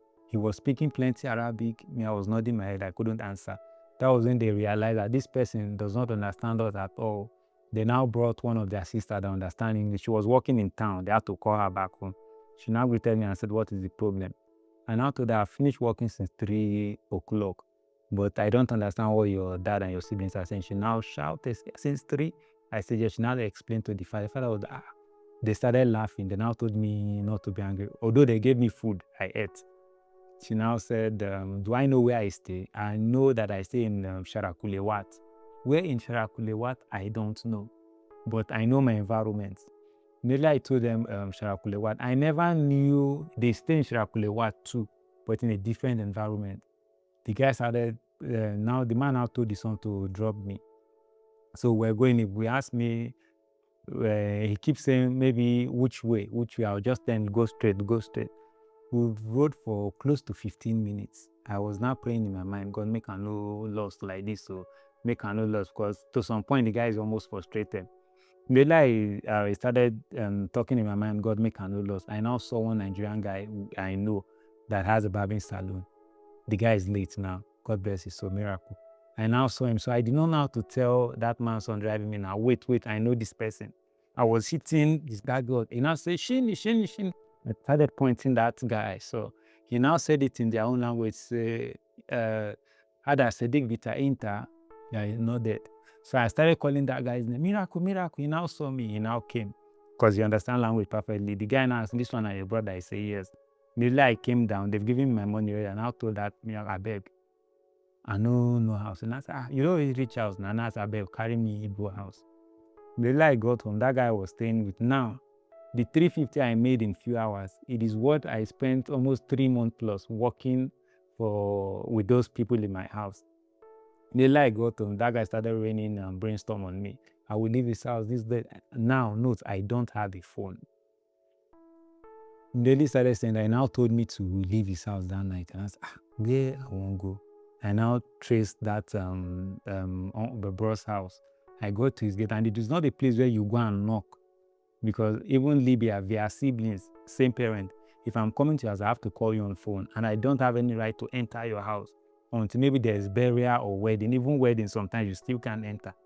I now, instead of going to that guy's gate to knock, and the guy's landlord will give me problem, I now tracked that miracle that helped me few minutes back. I went to look for him in show, and I said, I beg, help me call so person. He now called that bros. I now spoke to him. Bros now told me to wait for him there. And I waited for him. He now came, he followed me because the bros is well expected. He now took me home and he asked that guy, waiting Peter tell me. But when Peter they tell me this thing, you know they here. I beg, tell me waiting happen. Me Peter they lie for your head. Tell me for here. So he kept quiet. And I say, no, Peter no lie, true. But I ain't go there with me, go say no one do the work when I did. The boss now say, no be everything be quarrel. If your work when you they do, good for them. He ain't go there with you, but make we use brain settle this thing called be Nigeria. Since he done they do another work. Say, I don't know the one I take the feed before, but now when he done the work, making they contribute money for food. And this house now, then we're paying 250 dinars. Make you they share the money, making they pay. This boy no come here, can't stay. You see, immediately get money where they want, he go come up for the countryside. So he agreed. Now, I've made 350 in few hours. And it took me almost 3 months to make it while I was working with them. Immediately I came out to the next day, I now tracked that EPA. And now told them, EPA, see work when I was the see money when I make. He now told me not to worry, that I should be coming out like that. 2 days later, I went out, I got another 400 dinars. 5 days later, I went out, I now know how to greet good morning. I got a job that paid me 1.7. And immediately they see me, they just tend to like me. That job paid me 1.7, and I went out to note. I was looking for 1,500 dinars to cross, but with a connection that is not very good then. But with 2,500, the connection is sure. So I now bought a phone of 600. After removing my rentage, removing feeding money, what I had with me was not up to 1,000. Now I now met some group of Nigerians that wanted to cross. I think that should be my 7 months in the country. Now I don't have money up to 2,500 dinars. I think then was 2,000 now was around, I think around 250 or so. I've forgotten. So now I needed more money. Everything I tried that period to raise money to cross, it was not working. The night that group was supposed to follow went for crossing, I felt God has abandoned me that day. I couldn't sleep. I said, now in the morning I suppose on the Europe. Which kind of problem with this? Those guys went for those crossing for like 2 weeks. We did not hear from them. It was on the 3rd week that we got the information that the crossing they went for, they arrested all of them. They took them to the prison. If you have money, you can come out. That was when I started asking for mercy, because me not having money enough money as at that point, God was keeping me away from that journey. Everybody that went for that journey, if the journey costs you 2,500, then you need extra 1,000 to come out from prison. That you've wasted 3,500. And most people that went for that crossing believed that connection was 100% sure, 100% legit, but it was useless. Most of them lost their accommodation. And in Libya, 80% wherever crossing takes you to, if you leave Tripoli, for example, and you go to Zuara, for example, you might end up staying in Zuara. So then I now thank God, that was 2020 was Corona time. Corona time now I had enough money to cross. So there was one Delta guy, his name is Wisdom. To note, the other Wisdom did not come to the countryside to cross. He came to the countryside to look for money for business and to settle down. And he was getting what he came to the countryside for. Me, I was looking for money to cross. Now I'm paying house rent and I'm saving for crossing. So when we're leaving for that crossing, another Wisdom guy now that wanted to cross, not the other one that came to look for money for business, now brought up one connection. The connection came through another Igbo guy that would do stay in the same Shoko ground. So the guy went for crossing from Ganapoli, a distant place from Tripoli, and it worked for the guy. The guy now gave us that connection man's number. So it was me, Wisdom, and both of them are from Delta State, and one guy, IK. The reason that made IK paid for that crossing money was because that was involved, because he knows that I'm very straightforward and I knew what I wanted. Immediately we left Tripoli that morning, the taxi came and they took us to Suprata. The Suprata, they now took us to the connection man's house, his family house. below the house, there's a large hall that can 3,000 persons. But the people that are staying in the environment do not know there are black people there, because you can't come to my house, I can't come to your house. No matter how close the both of us are, if we want to meet, either in your car, maybe outside your house, or in a coffee shop.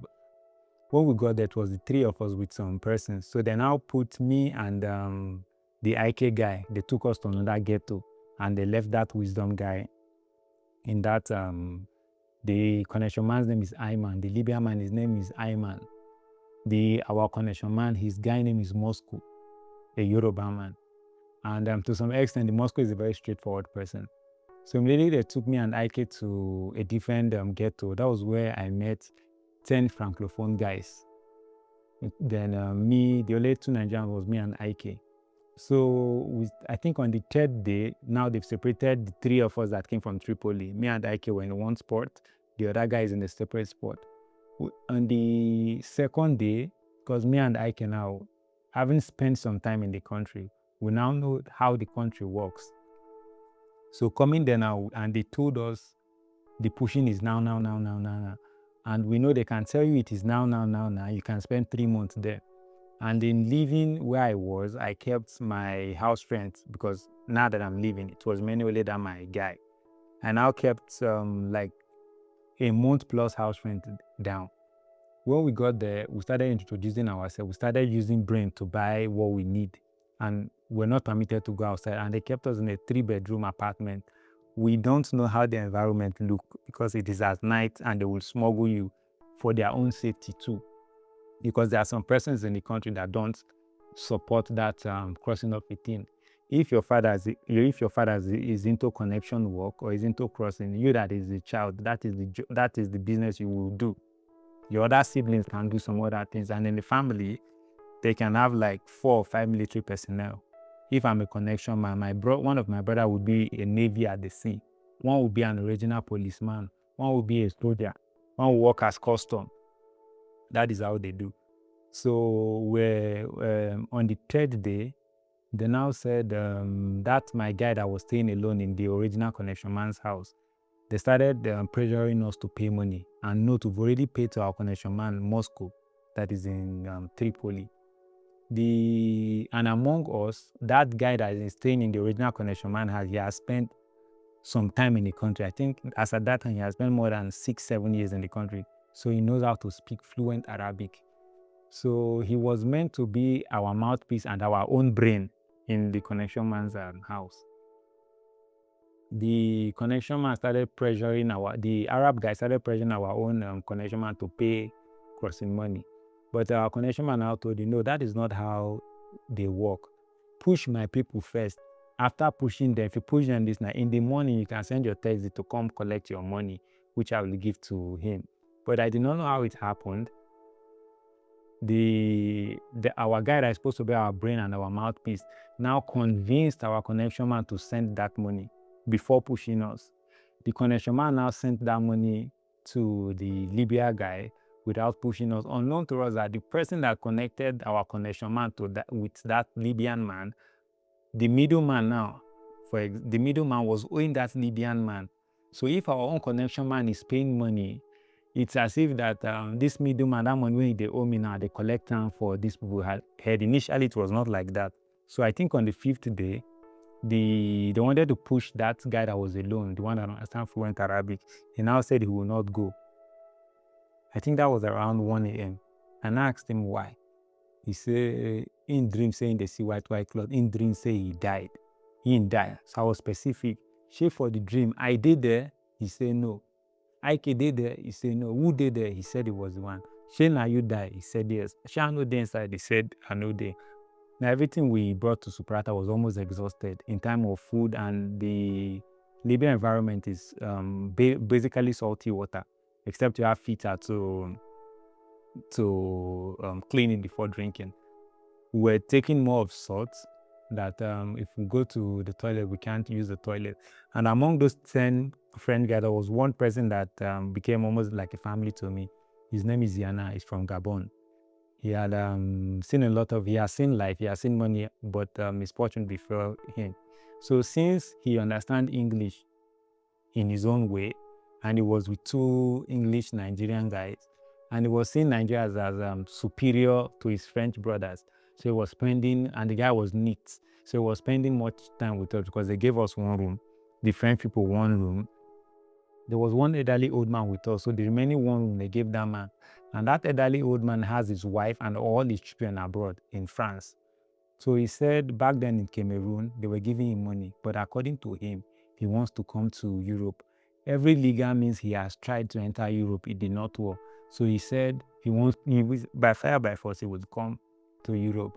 So when they kept him where they kept us, the type of hunger that was hitting everybody, the thing was hitting the man. Sometimes the man would cough. Sometimes he would start crying to the point where he said he doesn't want to go. The person that was coming to help us get something outside, I think on the 10th day, the Libyan guy now said he will walk us that night. We started celebrating. Every bread we feed in Observe bread, we brought it out. We started showing love to each other since we want to cross together.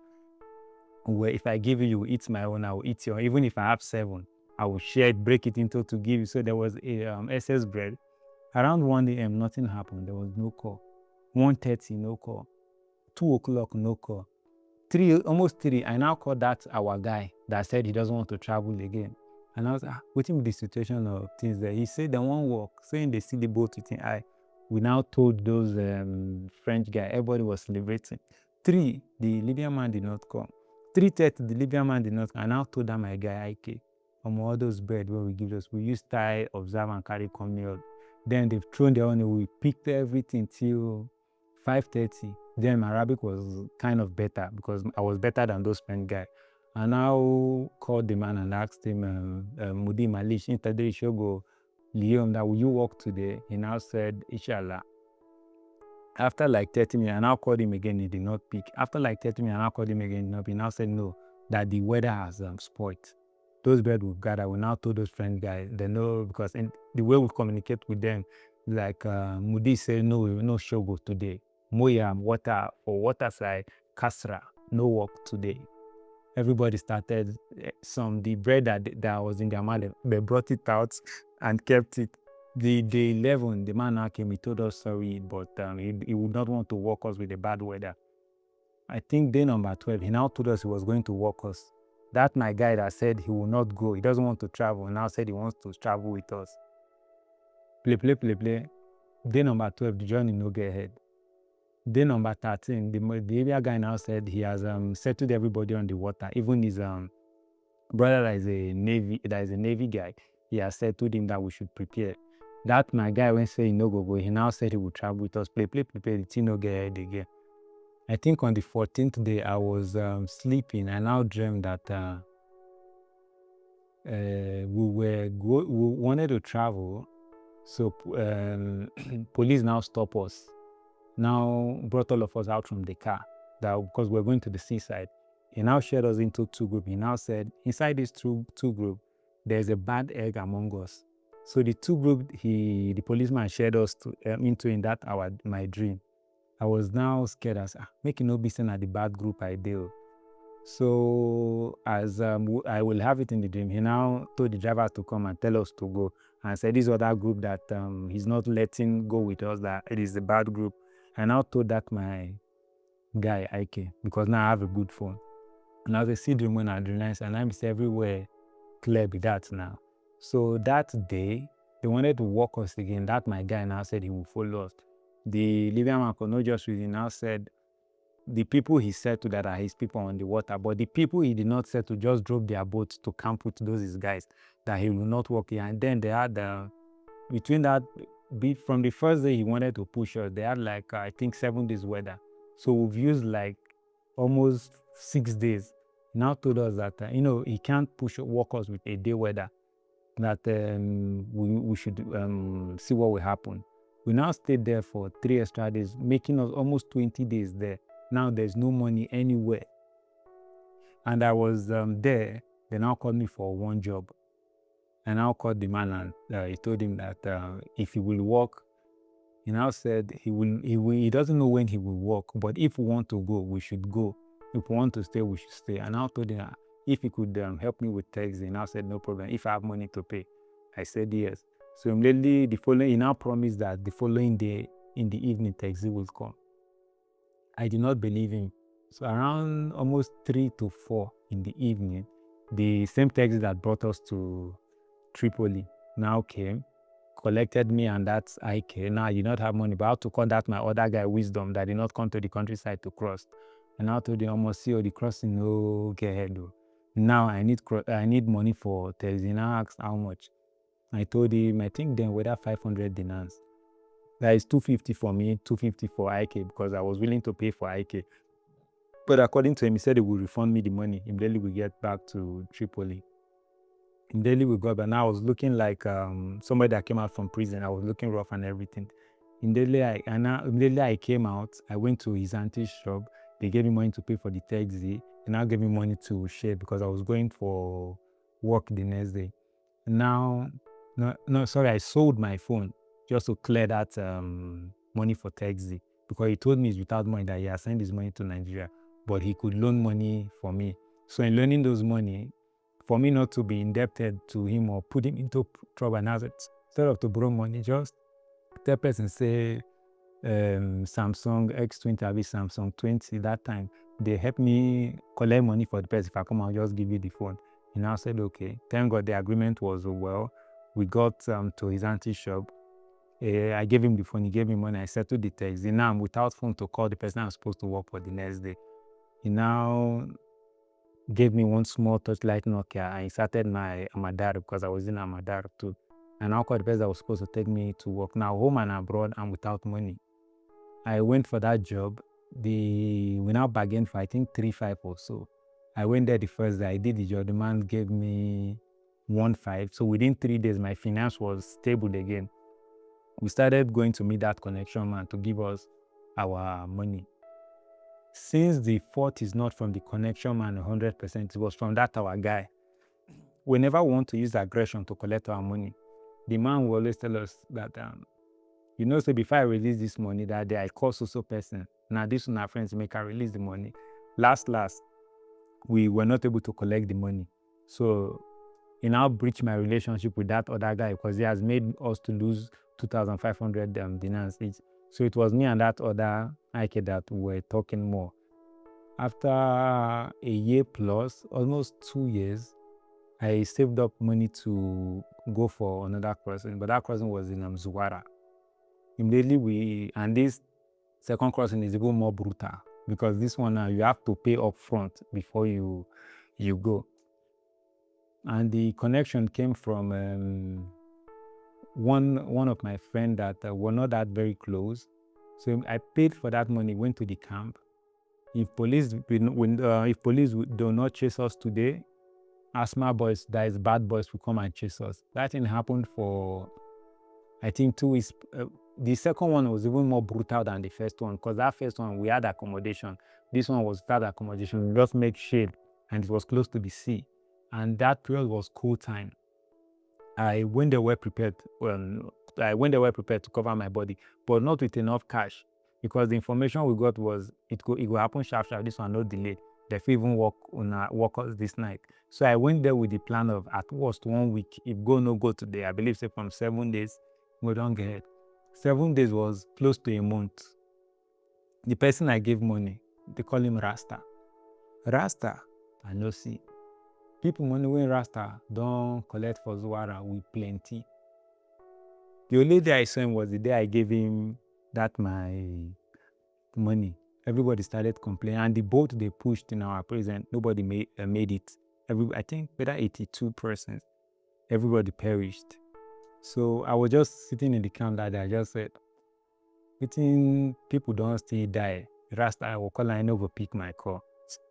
I just called taxi and I left it there. Went back to my place. So I was still in good conversation with those 10 French guys. So we started working again. Then that my other guy, Ike, the second crossing I went for, he wanted to go with me, but he said he was without money. We're in the camp. I was in the camp. I was conversing with him. He now told me his cousin brother that he came to the countryside with together. For days, he has not heard or seen the guy. And then The guy told him he wanted to go for crossing. I think I've spent like 2 weeks in this second crossing I went for. The hike now said, he now called me and he was shouting. I thought maybe he wanted to tell me that maybe he went behind my back to go and cross. He now called me that the cousin called him, that the cousin has made it to Italy. I said, how? He said all this while that the brother's number was not going through, the brother went to Homis to go and cross.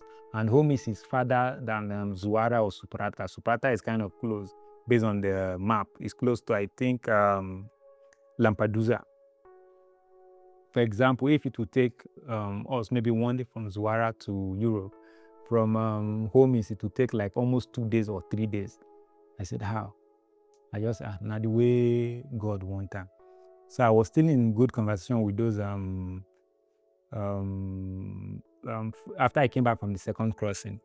There was where I went for work. They called that place Fela. I was in Shokogan that the one lady came, an Arabic lady. She now saw me and she called me if I'm a painter. I said yes.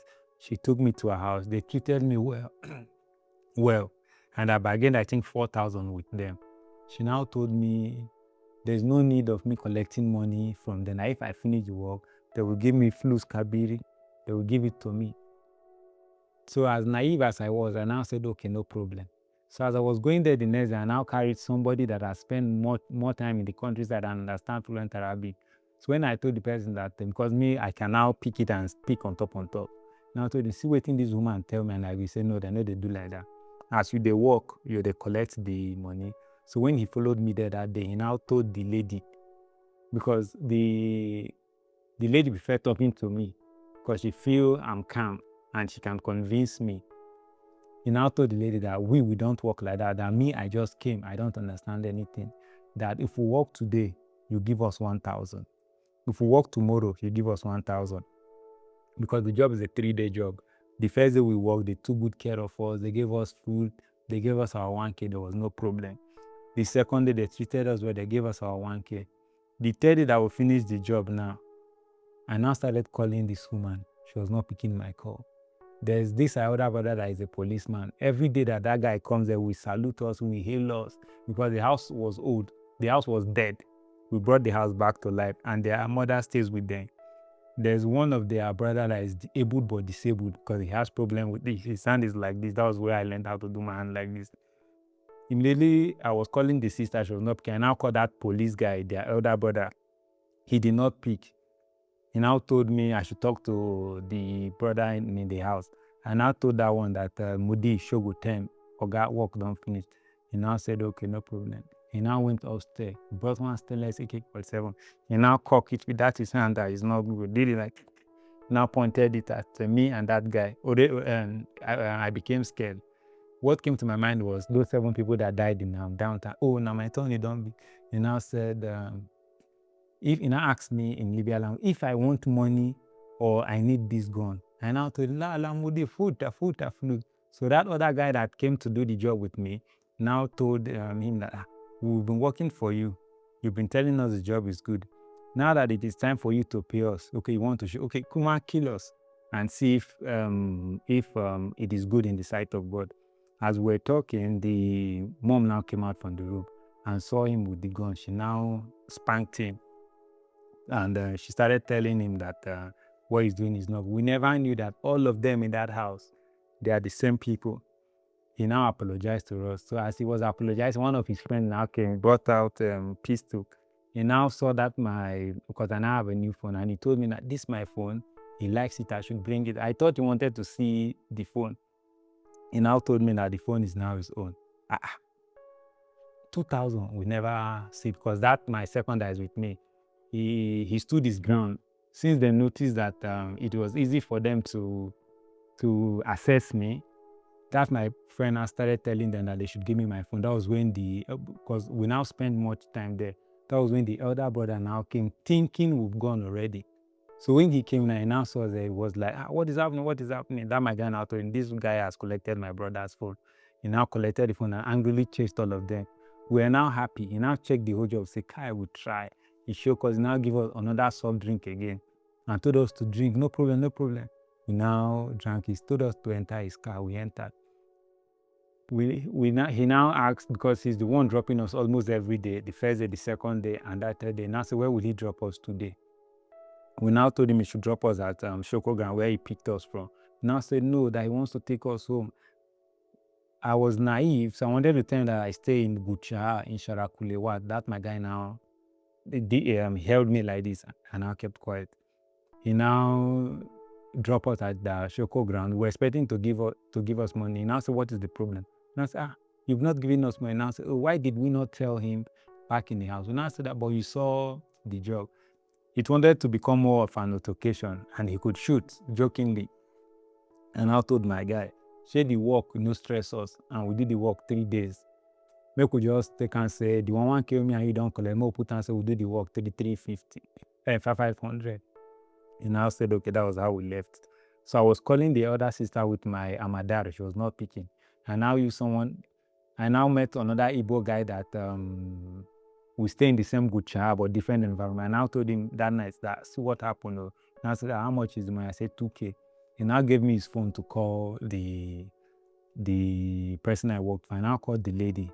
She did not know that number. She now picked, and I introduced myself. I told her, this is what your brothers did to me. She now said, no, that is bad, that it is around, that I should wait. She wants to call them. I waited like 10 minutes, and I now used my phone to call. She has blocked me. I used that guy's number to call back. She has blocked him. That was when the guy now asked me, where will I go do the work? And I said, Fela. He now said, God forbid. He now showed me 2 of his molars missing. He now opened his mouth and I said, you see this teeth when no day? I said, that Fela, and I go work. I said, how? He said, immediately he finished working, the owner of the house now told him to come upstairs because the decking out. Now immediately he climbed upstairs. The man now told him, that step, that tie is no straight way. He said immediately he looked, the next thing he saw, they kicked him way. That was how he somersaulted from, he said the steps should be like maybe 15 or 16 steps. That was how he rode. Immediately he fell. He noticed the man and his son was running furiously to him to hit him. That was how he started running. We came out of the house and he started running. He was running and they were shouting, Clifty, that is thief. Immediately they shouted, the numbers of persons chasing him keep increasing. He said that is how he started scaling fence to fence, and he saw one man. He now stopped the man. The man asked what happened. He now entered the car and told the man to drive. When the man drove to some reasonable distance, the man now stopped and told him what happened. He now explained himself. Now he's walking tools, he left it there. The man now told him, now apologized on his fellow Libyans' behalf and told him, you see that area, don't ever go there to work, and tell all your black brothers they should not go there. So when he learned it was that area, he now told me to forget that 2,000, that I will never see that money again. So I started conversing with them because I kept conversation with those my French guys. So they now got a connection for, I think, we had 3-5. Then the one we paid for, because I knew them from that first crossing, it was 2-5. Now they said they got a Bonga connection for 3-5. Now the 3,500, the person Yana told me, which is that my friend that is from Gabon. So among the other 9 persons that came from Cameroon, there's another one that they call Urish. We still get to talk down. Still, his English is still good in a way. He now called me and he said, Peter, Yana call you, tell you, say, get one connection strong, you there for gang. I said, yes. He now said that the people will walk tomorrow or next tomorrow, that he wants to follow them, but I should send him a Madar card. I think then they were playing maybe Premier League or so, that he wants to watch it online. And I said, no problem. I sent him 10 dinar card. When he went for that cross, the crossing was now the second day, not like in 2 days' time he thought. Immediately he was going, he now text me, said, Peter, I won't enter the boat now. If you don't hear from me, I either enter the Europe side or I dey for prison side. But anyhow, I make it for journey, I call you for phone. And I replied and I said, okay, God be with you. He now went for that journey, he confirmed. Now from the friend guys, remaining 9, number 9 went, he confirmed. Number 8 went, he confirmed. Number 7 went, Yana was number 7. Yana got into prison. Mongo Bay, Number 6, prison. There's one we call Nyashman because his trouser is always here. Number 6, we're in prison. Number 5, we're in prison. That was when I started looking at the time I've spent in the countryside. I started thinking about everything that has happened, my journey, what I've lost, what I've gained as per the people I met during the course of the journey and experience. That was when I started telling myself, I pay my rent every month, and I left that house. I was paying 250 because there was problem in the house. I got a place for 550 dinars.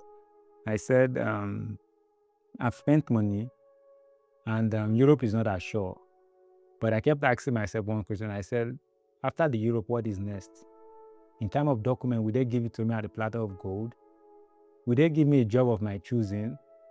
Is the Mediterranean Sea even worth it? Because I know what happened in the desert. I know what happened from downtown to that point I was. And I said, for somebody that has not seen money, Libya is a good place for that person to stay. And 95 or 90% of the persons that are in Libya then and now that will tell you it's a good place. I said something in the Shoko ground one day. I said, to some person, our village is their heaven. To some person, even America is not their heaven. If you've not seen money anywhere and you're in Libya and you made your first 500 dinars or 1,000 dinars, which is as at that time equivalent to 100,000, Libya is a good place for you.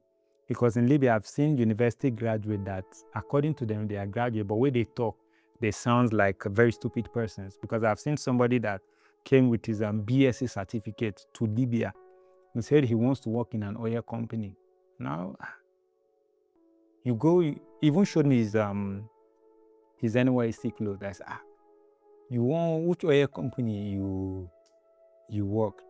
I was in Libya. Somebody told me Libya better pass Nigeria as then. I said, why you talk? So he said, for here now, we go carry coin. That is, they have ruba, they have dinar. Say, I will carry coin, go buy juice for shop. I can't say, okay, that is one reason. Another reason, say for here, if you use that coin, go buy rice, 2 dinar or 1.5 dinar, you go chop. And he now said, for here, I will still carry coins, go buy chicken. 3 dinar chicken, they'll give me 2 fowl or 3 fowl.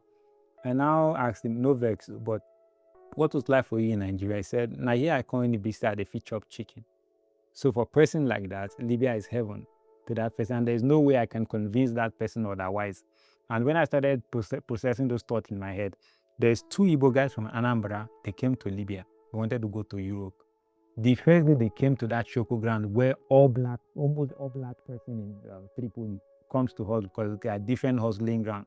But that Shoko ground, that Kubriama, is where almost everybody in Sahara, Sukundus, Derebi, and I've forgotten this place. That is where all of us will come to find our daily bread. So when those 2 Igbo guys, they are from Anambra to be precise, they came, they saw more than 5,000 black persons stand in Niger on their own side, Gambia, Nigeria. They now said something, all these people come outside to come find work. Now I was just paying attention because I had my earphone, but I was not playing music. So I could hear whatever everybody's saying, so I could know how everybody thinks. They now answer them, yes. Say, so it means all these people go see what could do today. The people that were answering, they say some go do, some no go do. You know, say, but now all these people come to cross go Europe. The person answering him now said 95.5% yes. Some people just come to find money when they'll take on do business for Nigeria. So to that person that wants to do business in Nigeria, met the condition of that my other Igbo guy wisdom, because he was making money to some capacity. Those guys now said, we will not stay here. But this Europe self, then we'll bring ship, come make we enter the ship free. Because then tell me say na bolombolo. He said, which ship? Your father push ship for here. That bolombolo now you go enter. Those guys now in Igbo language said to fiahwa, that they can't stay here, that they will go back. I was very curious to see what will happen to those guys. 6 days later, they bought ticket and they went back to Nigeria. I started thinking, what thing these 2 people see for here, we make them, they don't look money, they don't spend, then decide to go. So I started talking to some persons. That was when I find out that there are some persons there that instead of coming to Nigeria, they would paint Libya white. It's a very good country. While I know they this, no they, but I told somebody that you can only lie to yourself. You can deceive us, but the biggest lie you can tell anybody is lying to yourself. That was when I now met that old man that man will call a pa, that told me to hustle my painting job. And I told him, pa, see how much I don't spend for this countryside though.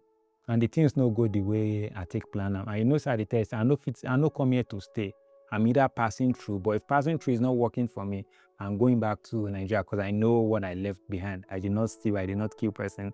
The police or any security officials is not looking for me. He now said, you fit give pikin food, but you know if you decide for that pikin how he go take chop the food. You fit give am rice, pikin go decide to use hand. But one way in health correct go use spoon take chop. If you know say where you come from, which is Nigeria, good for you pass here, I no go tell you make you go, I no go tell you make you stay. Yana that went to prison now came out from prison. He started calling me, say, Peter, me I won't come the Tripoli life, you can't stay. I now told him, I have a house, but I won't allow you to stay with me. He now asked me why. I said, be with your zeal, and he has told me his story. He has been arrested 7 times on the Mediterranean Sea. He has spent, as at then, what he has spent was close to 15 million in our own money. And he's still pursuing Europe. And I told him, if you come to my house, your spirit or your morale will die. Me, my mind no dey there well again, and I don't want to discourage you. So if it's money you need, in my own little capacity, I can assist you. He now said, okay, no wahala, that he wants to eat, that I should send him money. Then if I send him Amadar, maybe 30 dinar, he will send me 20 or 15 dinar. He now told me that he's expecting money from his mom. And mind you, when he was playing professional football, he had investment on ground. He had properties, he has landed property, and they empowered the mom in clothing and selling bag of rice business. So it's easy for Yana to control money from his country.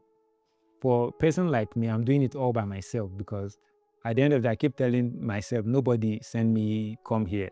Now me carry myself come here, now me go carry myself come out. So we started talking again. Now going to the prison and that 3,500 connection, he spent, at the end of the day, he spent like 5,000 even coming out from the prison. He now told me that he has spent much. And now told him, me, I won't go, I think I'm to go back my country. Any job when I get, when come my way now, if the job is good, I'm going back. He now said, no problem. But anytime I call you for the money, you go send me money back. I said, if your problem now from 1 dinar to 30 dinar, even 50 dinar, me, Peter, I fit survive. He now said, no problem. That was how one job came. Me and the guy that was working, doing painting job together, he now called me for that job. We went there, we negotiated for the job.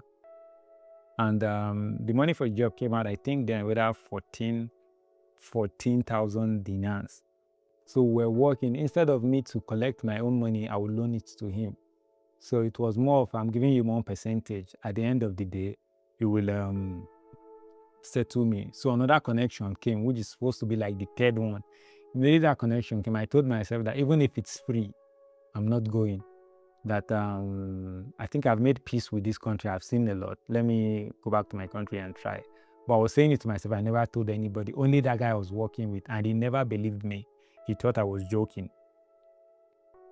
When it was that Igbo guy that we came to the countryside together, at some point he started staying with me. And he started making plans, I think, after I spent like 1 year and 8 months in the countryside to come back to Nigeria. For no just reason, that desire died. So, and I told him, sure, you see this work when they do. To go house, 80% is in my mind, but to try crossing, I look and say, na gamble, and I don't want to gamble it again. So it was almost 2 years in the countryside. We did that job, and by God's grace, we finished the job, and my balance was, I think, whether 4,700 dinars or 6,700 was my balance. Immediately I got that money, and I showed him, sure, you see this money, I'll use this money and go house. He said, nah lie. So the next day, I had to like still ask myself question if this is what I really wanted. After praying about it, and I was convinced that I don't have to stay here. Let me just go. The next day I went to the embassy. He now asked me, I said the embassy. He now said, true. I said, he now followed me. I went to the embassy. I was with my passport. I hid my passport. The embassy, then I had opportunity to come with IOM. But I've already given myself time that regardless as it may be, either by ending of September 2021, I must be in Nigeria, or at worst October. So everything I was doing from July, early July, I started going to the embassy. IOM, it was more of they might call me, they might not call me, because IOM is a free flight. And if I should work with IOM, they might call me, they might not call me. If they call me, good. If they don't call me, there is no way I will meet up with my plan, because I'm somewhere that I work with time. So I just told I went to IOM once. When I asked few questions, I noticed IOM would not work with my own timing. I went to the embassy, took photo shot, asked me 1 or 2 questions. Then now I had to go to the hospital for medical checkup, took sample of my blood. So I was living off that money I got from that job I did. Every errand from there took me money, bought some, paid some money to get some legal document from the embassy. And one thing that got me thinking again, and I asked, I think that guy's name is Sheyi, I've forgotten. He works with Nigerian embassy in Libya. And I said, bros, person we ain't getting passport for this country and the person can't talk up to stay. The person can't get Kama and Pataka, which is Libya-based passport, to join the Libya-based document to join the passport. He now said something that shook me to my core. He said, even me when Nigeria send come here, if I meet good police, as they said, if I meet the bad one, that same way them go do you when no get paper, now them go do me too. So I now weigh that particular words and I say, if this person when they collect better money, if it talk this thing, I say me when they won't put body hustle my money, I be say, now me, I now said it to my mom, and I say me I know really well. After he told me that, I went to the hospital. The process took me almost close to a month. So I was now looking for means to go to Medina to get bus tickets. I was talking to one Niger guy. I've forgotten his name. He now told me where I'll go and buy a ticket in Medina, which I went to Medina. I bought ticket, nobody even knew. Only that guy that worked with me knew I was leaving the countryside. When I went to Medina, I bought my ticket in the morning, started our journey. So the bus and almost everything in Libya is almost calm. I believe the bus was supposed to take me to downtown Saba, where I started my journey from initially. The bus now took me to I left Gerian town a bit, and to one point, it took me almost past Ben Walid, but in a normal road now, not desert affiliated. They now brought up that same motor that conveyed us that first time. That was the illegal connection motor. So we got to a point where the original motor we boarded from Medina now took us to one point, and we saw those illegal motor. I started my journey with coming to the countryside. They now conveyed us to that illegal motor. So those legal documents that our embassy gave us, the driver to that original motor from Tripoli now collect those documents, and he said he will give it to another person that is willing to pay. The person will now ascertain my identity. So that illegal motor took us back to Saba, but not to that original connection I came with. There was the place it took us to Saba, one Niger guy was the head there. So since we were going back, there was no so much eye on us. The Niger guy started hearing me speak Hausa with one other guy. He now told me, "Can I do Hausa?" I said yes. He now told me if I'm going back to Nigeria. I now said yes. He now said, no, there's no need for me to go back to Nigeria. That I can make times 10 of whatever money I want to make in Nigeria, there in downtown. We're in Saba, but not in that same location. And I said, okay, what is the deal? He took me to one room. I met almost 20-something young guys there. Few were Nigerians. So immediately I spoke. Those guys knew I'm a Nigerian. They now came. They were begging me, bros, I beg, help me with money make I take buy water. And I asked that Niger guy, what thing these people they do here? He now said in Hausa along with that, Duka su wawane. And I said, me ya paru. That was when he now told me, all these ones did not come with money. How could person do credit on normal human being? And I said, okay, what is the challenge? He now said, one of those guys are owing them 300,000. One is owing 70,000. So the one that is owing 70,000, and I asked him, how you take come here? What do you define come? He said he's a tailor. That they told him he wants to sew clothes for one of Said, Gaddafi's son that was in prison then. And I said, you no get sense. Tailor for Nigeria, you won't come sew clothes for ex-president Pekin. And I said, okay, you stay like this. The other guy that is owing them, I think 300, I'll be 3 something. And I said, Oga, waiting you come there and waiting be your handwork. He now said, bros, I no get handwork. Oh. Then say, make I come play with an ball. I say, ball for this countryside. And now pleaded with the Niger guy because the reason why I was asking them what they do, I wanted to play with the Niger guy. Instead, made these people they maybe they beat them, maybe they make you vex all the time. Carry them, go put for work. As in they work before 1 month. This one they before even 2 weeks. This one they owe you 70,000. Go don't pay you. You push one for you. That when they owe you 300K. Before 3 months, they don't pay you the money. The Niger guy now said he thought of it, but the tailor one said he can't do anything. And based on language barrier, the other guy, he doesn't understand the other guy. And I said, okay, we'll talk, we'll come back here later. The guy now took me to another room. The girls that are there, I saw more than 100 fresh girls, Nigerian girls. And now say, what are these other girls doing here? And now said the same thing that brought those boys here, the same thing that is holding these guys. That he has even sold so many of them.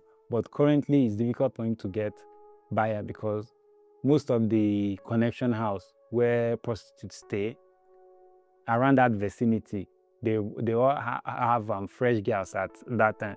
It is after some time, if those other girls that are in the neighboring connection house around that environment need fresh girls, they will send those old ones away and come to take fresh girls. And I spoke with some of them. Some of them did not know the reason why they came there.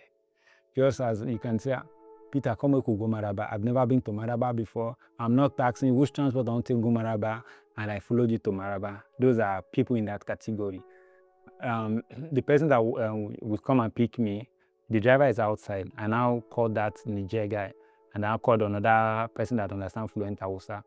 So I was not telling the Niger guy that I beg, this one way money big, I don't know the way we want to take do one. This one way need money small.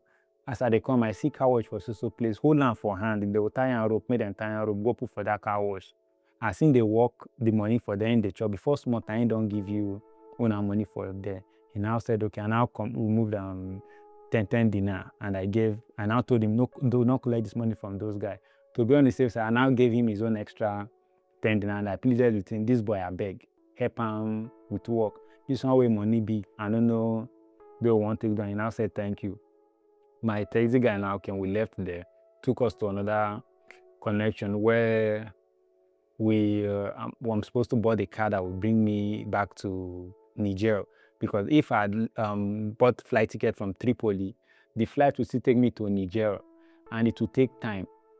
It would take quite some time and not meet up the time I had in mind to come to Nigeria. So I would stay in downtown Sabah for, I think I stayed the extra 4 days. The car came. We rode straight to Brak. No, we went straight to Gatron. When Gatron, the car was faulty. The car is always faulty. We move for maybe 20 minutes, the car will spoil. 3 hours, the car will spoil. We got to a point where the car kept spoiling.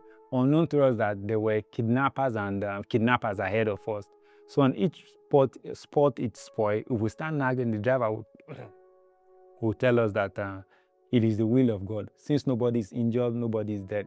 To some point where the fuel tank, water entered into the fuel tank. There was nobody with tools there. But with sheer effort, it was only me and I think I was only in Nigeria. No, the guy I accommodated followed me to Nigeria because he said he wanted to come too.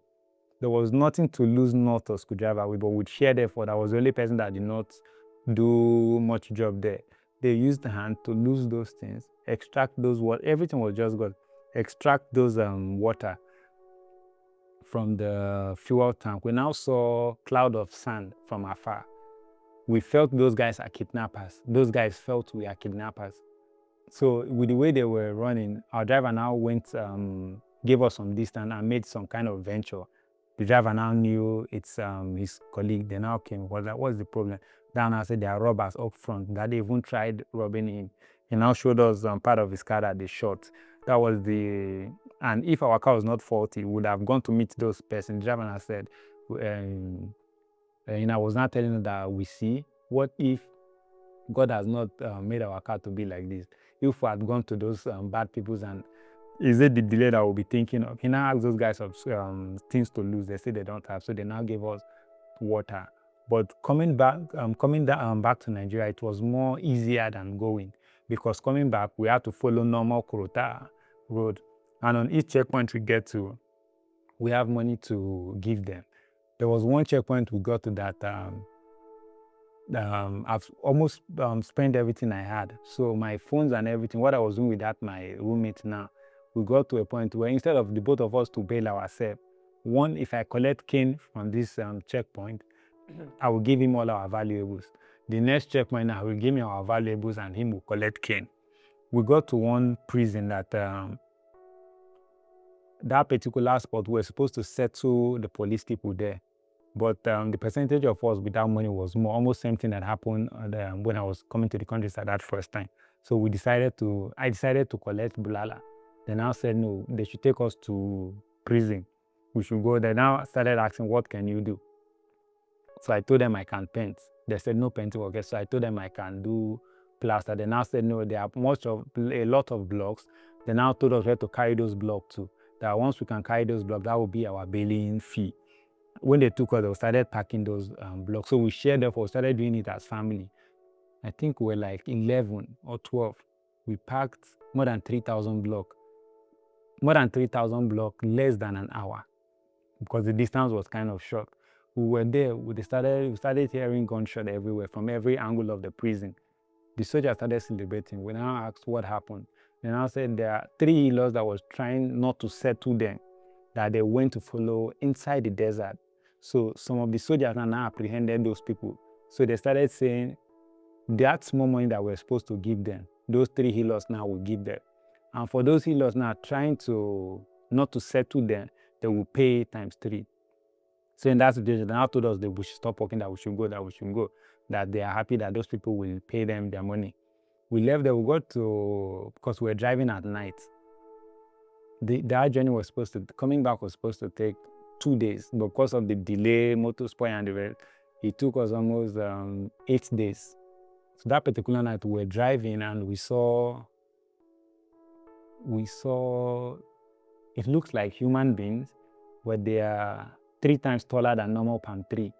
Immediately we saw those, it was the driver that saw it first. He started shouting, Allahu Akbar. We now asked him, Mushkila, and now said, thinking in Arabic, he started saying Ashia, that is, with Ashia, maybe I'm not pronouncing it well, it's been a while, that those are evil spirits. If we're here now, we saw them somewhere around Bega. So within the blink of an eye, it's as if if they throw one leg, they're almost close to us. Our driver started driving Fast and Furious Van Diesel, and he told us anybody that fall off, he will not wait. After trying to evade those, there were like 3, trying to evade them for like 20-30 minutes. Those beings now saw another car light from afar, because our driver now was not going straight. He was going like zigzag. Sometimes they would go ahead of us. Our driver were like in one circle for almost that 20 minutes, because we could not go front, because it was as if they were limping here. When they now spotted that another car's light from afar, they now left us and diverted towards that direction. Our driver did not, and then it was, I think, around 11. Normally we were supposed to be sleeping. The driver fired that car for extra 4 hours. I think it was around 3. The engine, everything was hot. He now parked and said we should sleep, but the sleep is just for 2 hours. Time this one. We now asked him, what is that? He now said He's been planning this route as a child. He did not need GPS to know where there's road in this desert. But he's been seeing this thing when he was working with his own father. Like even his father could not give him a proper explanation. When it was, I think, around 4 or 5 a.m. in the morning, we started traveling again. I think that should be in the day 9. We got to one part that, we got to Maradi as around 7 a.m. in the morning. So we stayed in Maradi for a few hours. Now we're in Niger territory, but still in the desert. Immediately we got to Maradi, we rested there, then we started journey again. We got to some rocky region. Then we started seeing like human being with maybe, let me use painting measurement, in like square meter. I'm here, the next person will give me maybe 30 square meter. There were more than 50 in the desert with painted face. Some are sitting down, some with stand, some with leap. Started asking our driver, he now told us to keep quiet. Nobody should talk. Immediately we got past that place. He started saying there are things in the desert that if he should check when he was little with his current age, that him himself applying that truth he does not understand. And he tends not to ask questions because there are no answers to those questions. That was when he said, for most people that lost their life in the desert, if it's in the middle of desert, for example, they either go back to Niger, Agadez, or they will go to Libya. The ones that are going back to Niger in Agadez, if they travel with normal human beings to some point in the desert, because our driver always warn us, for example, we say, if we want to sleep, we should sleep here. Nobody should sleep separately.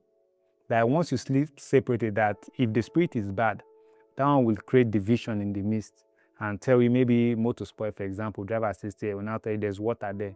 Any numbers of human being that goes to that direction with that being, that is the... And there was something that even happened while we were in the desert when I was going. There was one girl that was traveling with us this second day in that journey.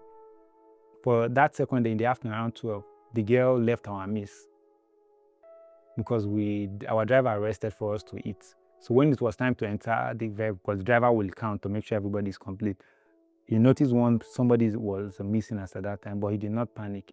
He told everybody, enter, higher. From the second day, we did not see that girl the third day. That girl came back the fourth day. All of us were condemned. No water, no food. That girl came back with her body well creamed. It was not the clothes she wore that second day that she came with that fourth day. She was full of life and everything. She now said, everybody was moving away from the girl. Now asked her, where you, because the girl was fine. Where you go? She said, I go rest now. You go rest? Where? So that when I came, I did from my mother's house. I did still now just make I rest. I don't rest finish. Now I say, make I come. So with that, what happened in the desert made proper sense of what the driver was telling us when we were close to Niger. And there was something that happened one time in Tripoli. Somebody invited us for a birthday somewhere around Zanzu. It was a Nigerian girl that they were staying with a Ghana guy. They had 2 children. When we got there, it was the Ghana person that invited my guy that told us to go. That was the second birthday I ever attended there. When we got there, we noticed the girl's husband, which is the father of that, they had 2 grown-up kids that should be like 3 to 5 years, then the new one that is like 1 year old. When her baby daddy saw us with that Ghana guy, he was restless in a way. Like, I'm sitting down here, I'm telling you, I wanted to go outside. Peter, where do you go? I said, I want peace. I see between me and I tell you, no, make her follow you. Okay, I want makeup. So immediately they gave us drink. The guy he was not in the environment. They did the birthday. That Ghana guy started saying, he was telling us that this girl married, this your sister married the Ghana guy. This Ghana guy died for what, Hannah? Say, how? We now say, no, but we go tell. Maybe we'll go tell the girl. Go tell the girl. So people that came for the birthday, they were leaving. Her husband was nowhere to be found. She started calling his phone. The phone was not going. That was when the Ghana guy now told the Nigerian guy, this person you married don't die for what, almost 7 years ago. The boat when this person entered, only one guy survived for that boat. And that guy did for Europe now. The guy now caught the survivor of that boat journey. The guy was in Germany then. He now said, no, let me survive that journey. He now caught some people he knew then, which one of them is part of the person's child birthday we attended. The rice I was eating, I could not finish it again. I just kept it. So we're seeing the children. The mother of the children started, she almost ran mad. We held those children. They have life and they have blood just like me and you. That was where I saw things that is beyond most of my comprehension. I started reading meaning to what this our driver started telling us now. So he said most people that died, they don't stay dead. Some can even go to Europe. They can marry, have normal family, but they can never come back. At some point, they just vanish. When we got back to Agadez, so I had to like shower to change up, and I bought tickets from Bonley Transport back to Zinder, which is in Niger, that is close to Castina. So I was buying tickets for myself. I was buying for that my roommate that I accommodated, because he told me it's without money. But I knew he changed dollar, but for not just reason he said it's without money. So I was paying for him, which he said maybe we'll get to Kano or Castina. He will balance me. I said no problem. Maybe because the journey from if you have your passport, there's no need for some people. They start smuggling them even from Kano through desert to Agadez. So if you have your passport, there's no need to start hiding. On that day number 9, I think that was September, maybe 30 or 31st, we stayed till on the 1st, because if after buying your ticket at night, the bus will leave 4 a.m. in the morning. When the bus left 4 a.m. in the morning, as around 3 p.m., we were in Zindel, and Zindel to Castina is almost like a 1-hour journey. So on each checkpoint we get to, they will ask me, where's your green card, where's your passport? I'll give it to them. So the journey was stress-free.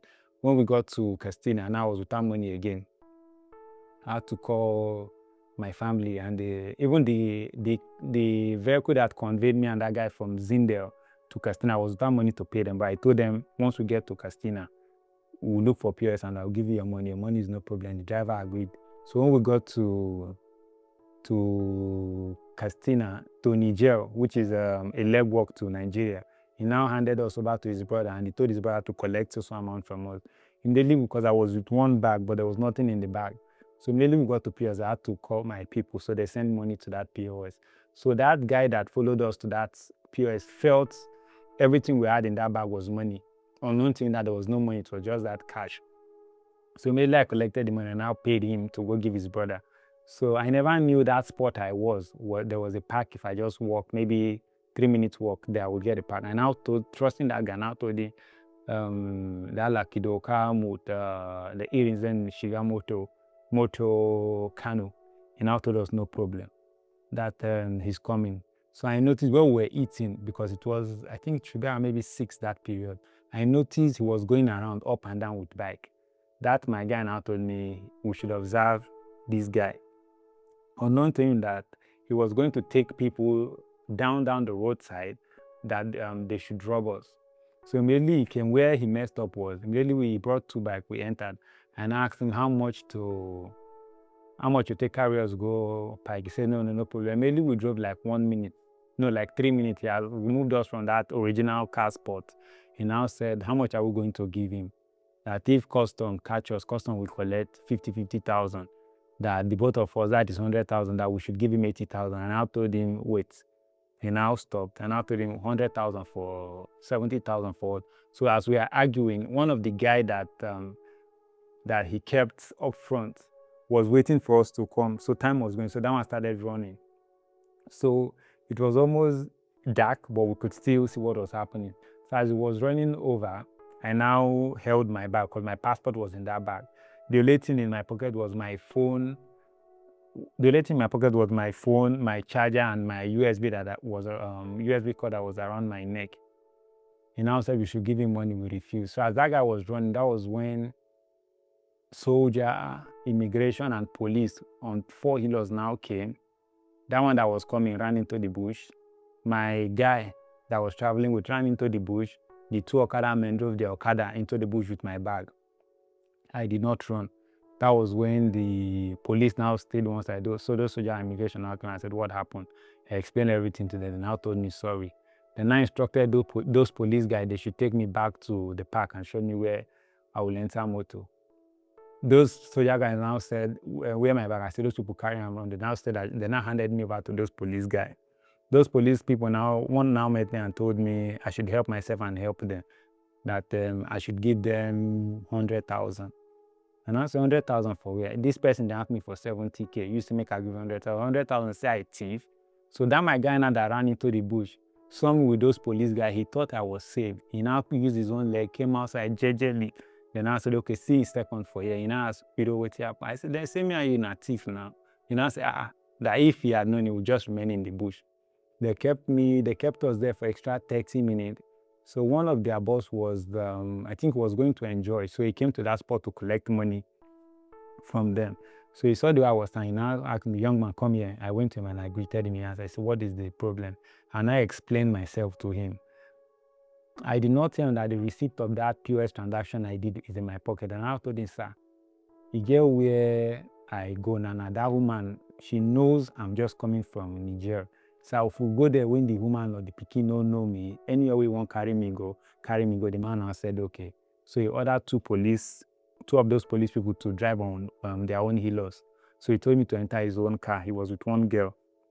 So I entered, and he was with one security guy that is his own personal security person. So immediately we got there, he told us to remain in the motor. He now instructed that his own personal security guy to go with those two policemen to that shop I pointed with me. He told my other guy to wait. So immediately we get to the shop. Before I could say anything, that woman said, brother, you're still here, you've not gone. I said no. So they told me to go one side to give them space. So they started asking the woman, you know this person? The woman said, yes now. He never reached 30 minutes to 1 hour when he do transaction for here. They now told her, okay. So they took me back to their Oga and told the Oga exactly what that woman said. So the Oga now instructed them to take me to the park to enter motor. They now said, okay. So the Oga left. They now took me to that same place where they robbed me. They started telling me that 70K, their 80,000 they told me to give them. I should give them 20,000 now, me and my guy. Or they will arrest me. And I told them, as I even there, like, I don't even get money to sleep for hotel. Carry me go station, at least I know say I did stay for them, make I sleep for them. Not up to 20 minutes again, that their organ now came, was like, you're still here? I said, yeah. So what is happening? And I said, sir, this one here and that guy said you told them to collect 40,000 naira from me. The man he was angry with them. Right there, now told them to leave that spot. That they should not even put checkpoint there. I should get out from there. That was how he carried me in his own car to the park, and he was there. I paid and the car left. I think a few hours later we got to Kano, so there was no way we could come to Abuja. So I had to like sleep there till morning. It was in the morning that I came back to Abuja. When I finally came back to Nigeria, the first thing that came to my mind was I came back in one piece. I gave God thanks, and having seen what Libya does to persons psychologically, I started having pities on the people, the group of persons that I know that are there as at that time, the group of persons that was coming to Libya as at that time that I was coming, and the group of persons that are stuck in Libya that could not go front nor back. I never feel lucky in anything. I'll always say I'm blessed, not I feel blessed. Because if I say lucky, there are some persons that are lucky that did not deem it fit that this luck, if we put it in luck, this luck I just got is not by my merit. When they look at me, for example, immediately I came back to Nigeria, I came back with nothing.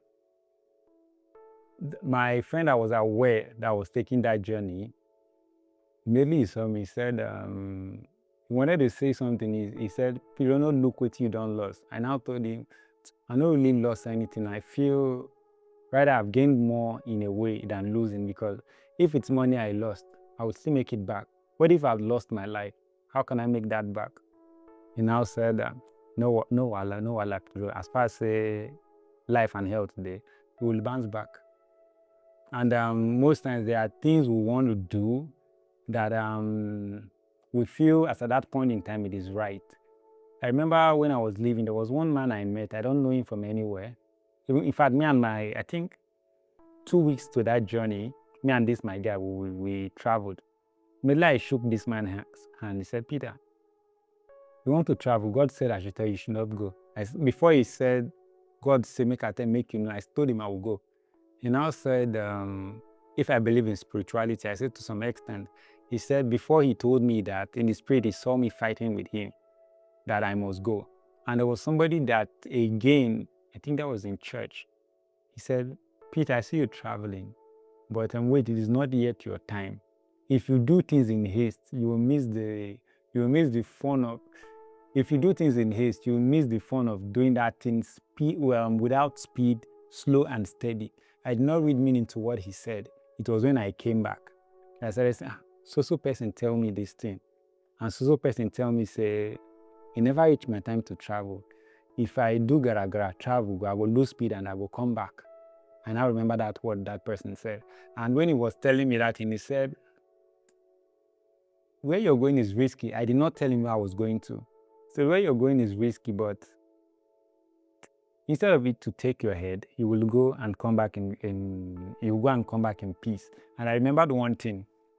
When I got to Libya, those group of persons that accommodated me, each time I go out with them, maybe to work, I do see kidnappers and police that attempt to arrest and extort me. I noticed that thing. That was even one of the reasons why I do not want to work with them. To some reason, I was not seeing money. But whenever I go out with them, even go to do labor job for them, I'm always seeing up things that will bring problems, especially people that want to arrest me. So later I stopped going out with those people. I stopped seeing those things. What would I have told myself? If I would tell myself something the night I left Nigeria, I would not tell myself not to go to that journey. The reason why I would not tell myself not to go to that journey was I do things that I want to do, things that Peter wants to do, not things that want me to do them or things that somebody wants me to do. So as at that point, the only thing I would tell myself is I will call my name and tell myself, Peter, always learn to live free. Because coming back, I started reminiscing. That was when I remembered these two persons that told me not to go. They told me, and these people are not related to me in any ways, but I refused. I did what I wanted to do, what I had in mind to do. I did it my way, and I saw the result I got. And to this point, you can advise somebody, but you cannot decide for that person on what that person, he or she, should do. But you can only advise that person. So the only thing I would tell myself that night is, Peter, just live free. Whatever you want to do and you believe in it, just do it, regardless of the outcome. The only advice I will give to somebody that has it in mind to embark on that risks I took is, let's start with the monetary value. Currently, give or take, you want to leave Nigeria to maybe Libya, Morocco, or Algeria, give or take, monetary value should be around 1.5, 1.7 million, minus your feeding. If I have and minus crossing, currently crossing should be up around 1.5 million or so, or 2 million. If you add up 2 million, let's say, to 1.7 or 1.5 million, it's around 3.7 or 3.5 million, minus your feeding, minus the risk it entails. If I have 3.5 million, if I have 3.5 million now that I don't have plans for, business for, that I'm not thinking of, I'm not good at any business I want to put 3.5 million naira into, I will think of buying something I can see that will add value to me later, because there's an Englishman said the bird at hand is worth 1,000 in the bush.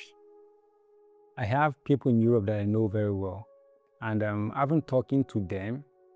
98% of those persons in Europe will tell you, if I know something like this, it will be the risk no really worth time to take home here. I ask most of them why.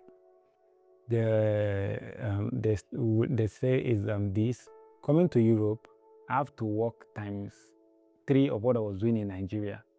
Though the exchange rate of the money value is different when it comes home. But what if that journey has taken my life? Will the same family that I'm risking my life for to better myself, and then what if I die? 1 year, 2 years, I will move on. Somebody else will still pick up that challenge. Me, I don't die, they don't bury, they don't bury me. So it is not really, really worth it. And if you aspire for things you've not seen, if you have a vision of something, that route or traveling by land or through the Sahara Desert,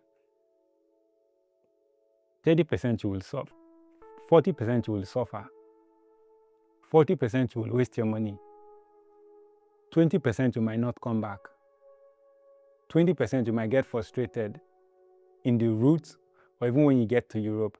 And I keep telling people, have you noticed that in Nigeria, it is hard for you to be depressed compared to the numbers of persons that are in the Western world? We have more numbers of persons that are depressed in America and Europe at large. If it is as rosy as we think for most persons that are aspiring to be there, why do we have people that walk past this route that got to Europe and they became depressed? And there are so many things that route can do to somebody. There are some persons that I know that they left Nigeria as normal human beings, but in Libya, they become a shadow of themselves. The person that accommodated me, there are times where he will start murmuring words to himself. He will start talking to himself. And most times when I converse with him, when some of the good times that we talk like normal human being, I'll be like, nobody's ever truthful with the numbers of years they've spent outside the country. I'm not saying about Europe, but in Libya, Morocco, and Tunisia, because it's a shameful thing that I've spent 8 years, 9 years in a location that in things measured in sight to see, there's nothing. And the people that they've left, or people that we've left in Nigeria, that let me say education, when it comes to education, these guys didn't have the opportunity of going to school and they got a skilled job. Let me still use the same person, for example. He said he was a crane operator in Nigeria before he got the idea of traveling. That the same person that was a boy under him, I think as at then, he has spent like 7 years in Libya. That same person that was a boy under him, the person as at that time, he has married. The person as at that time was building his own house. The person as at that time, his first child is in school. The person as at that time had a car or has a car as at that time. Now look at him that is the or boss of that person. Look how situated his life is. So most times we becoming a shadow of ourselves is way, way easy in that route. These 3 routes I just mentioned. I'm not even talking about Mali, because Mali has its own story on its own. Becoming a shadow of yourself.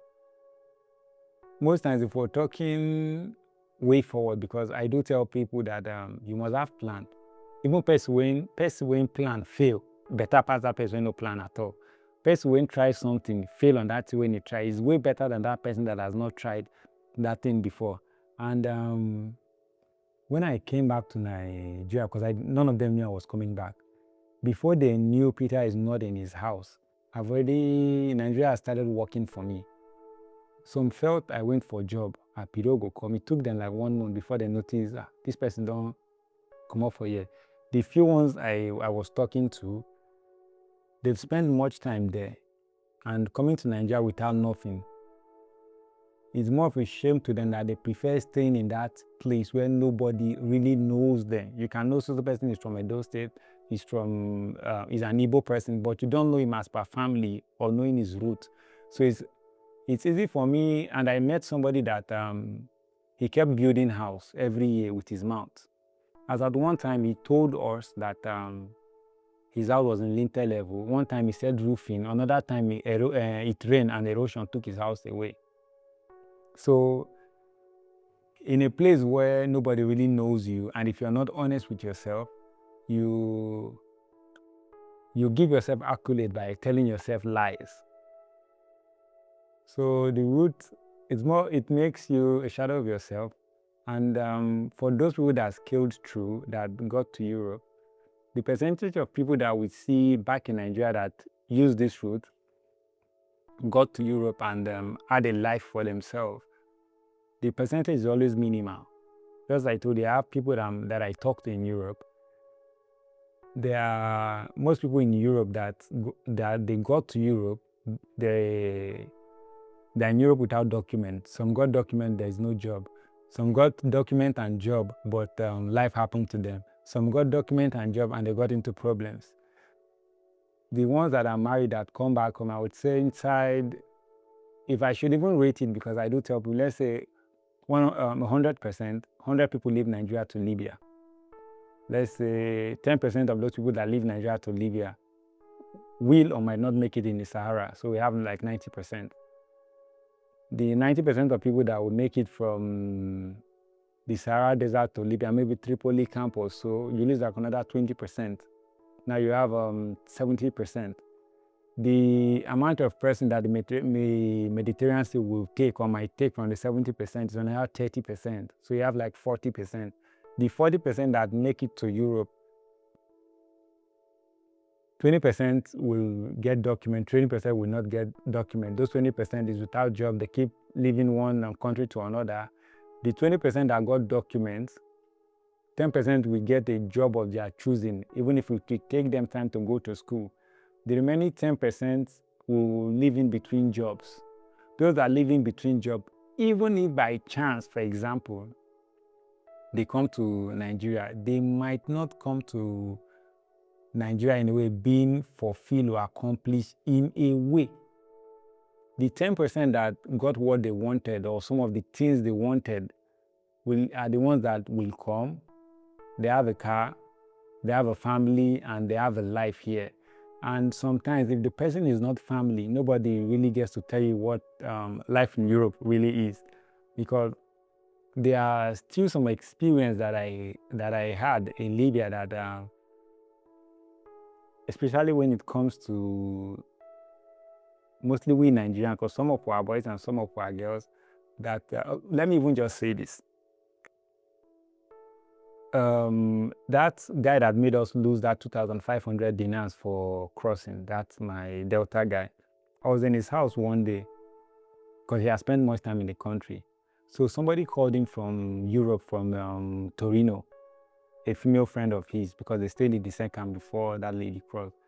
She was pleading with him because the phone was on speaker, that there is this her cousin that she did not know that her cousin has been in Libya for years now. They keep selling the girl from one connection house, which is a prostitution house, to another. That as at that time she's talking to us, that report just came that the girl is without room. So the big question, what really happened? They said, according to the sister in Europe, immediately she finished paying one madam. Instead of that madam to give this particular girl her freedom, they will sell the girl to another madam. So this particular girl keep changing hands. If by chance that girl survives, for example, do you know the trauma she will live in? Even a person, even if you give that person an American citizenship or scholarship or give that person money and house, that person will become a shadow of herself. Because there's no way that person will become a normal 100%. For some of my guys that I've spent, even today I spoke to some persons that have spent much time there. During my time, they'll wake up, keep doing one same thing, because there the only thing you see is work. If you're a painter, you go to painting work. If you're a mechanic, you go to mechanic. And the next thing you think about is crossing. After crossing, the next thing you think about, if you're a humanizer, you talk of human. If you're a smoker, you talk of smoking. These four things. Nobody's thinking of creativity. And I haven't spent much time, because let me say the opportunity I had in not spending much time in the camp, that I had to come outside and work. For some person that it was all about work, cross, no accommodation. Me, that I have a place to rest my head well. I can easily think. And if I know what I want, I can think and assess and reassess my situation. If I'm in the camp, living from one camp to another, if I walk, I go for crossing. If I walk, I go for crossing. The only information I will have is how to cross that water. The only category of people I will talk with is people that want the same thing as I want to. And most time in communicating too much, in in communicating too much, or if you don't choose the kind of persons or group of people you talk with, you end up with the wrong individuals. There are times where I will work, then that my Arabic is still shady, that I still don't understand it much. Instead of me to work and you should pay me because I'm going with you and I believe you are my brother. On one occasion, there's one guy named Perere. He called us for one job and we stayed in the same house. We stayed in the same house together. Whenever Perere is collecting 1,000 dinars from the Libyan man to give to us, if he's giving us 1,000, unknown to us that he has collected 2,000. If he's giving us 500, unknown to us that he has collected 1,000. If he's giving us 1,500, unknown to us that he has collected 3,000. So on the level we've pushed the job to, we now had an agreement because we were working like 3-man team. Perere had his own group. We now said, if this man do not give us this particular amount from this job, we will not work again. So maybe the man came, we noticed this our guy that we call Perere will tell us we should work, make the man know, so he will give us better money. So the way he was romancing us with word, one of us now said, no, we don't do work past the money when this man they give us. We now went to meet the man. We now told the man, oh God, we don't work. Every penny that our guy has given us, we had there's a write-up on our phone. So they give us 1,000, so they give us 1,500, so they give us 500. That was when the man now said no, that every money here is supposed to be ×2. That was when he called that our guy. He now told us to say the same thing we told him in the presence of this our guy. When we started talking, the man started asking that our guy, started scratching his head. So at the end of the day, it was not the Libyan man that betrayed or lose-guarded, it was our own person. So how do we treat this our person? There's no way we could beat him. Since the man knows him very well and the man is a good man, the man now told us to excuse him. He started advising that our guy. He now told that our guy to come and ask us how much we need. That guy, he came to us, we were angry, we told him to tell the man to give us our, I think we were requesting for 3,000 that day. He refused. He now went to tell the man that we are hungry, that if the man gives us small money, our brain will come back and we'll come to work the next day. The man now gave him 1,000. He now brought down 200 dinars, said 1,000, and he withheld 800. He now told us, the man is a stupid man, we should take this 200 and go and share. We got angry and we left there. We shared the 200 among the 3 of us. So for 2 days, we refused to go there. He now told us that particular site is not good. So we noticed we were not working. We'll go to Shoko ground to look for a job. But him is not coming to that Shoko ground. The next way we went, I think 3 or 4 days later, we went back there. We saw him working there. We saw the man and 2 of the man's brother.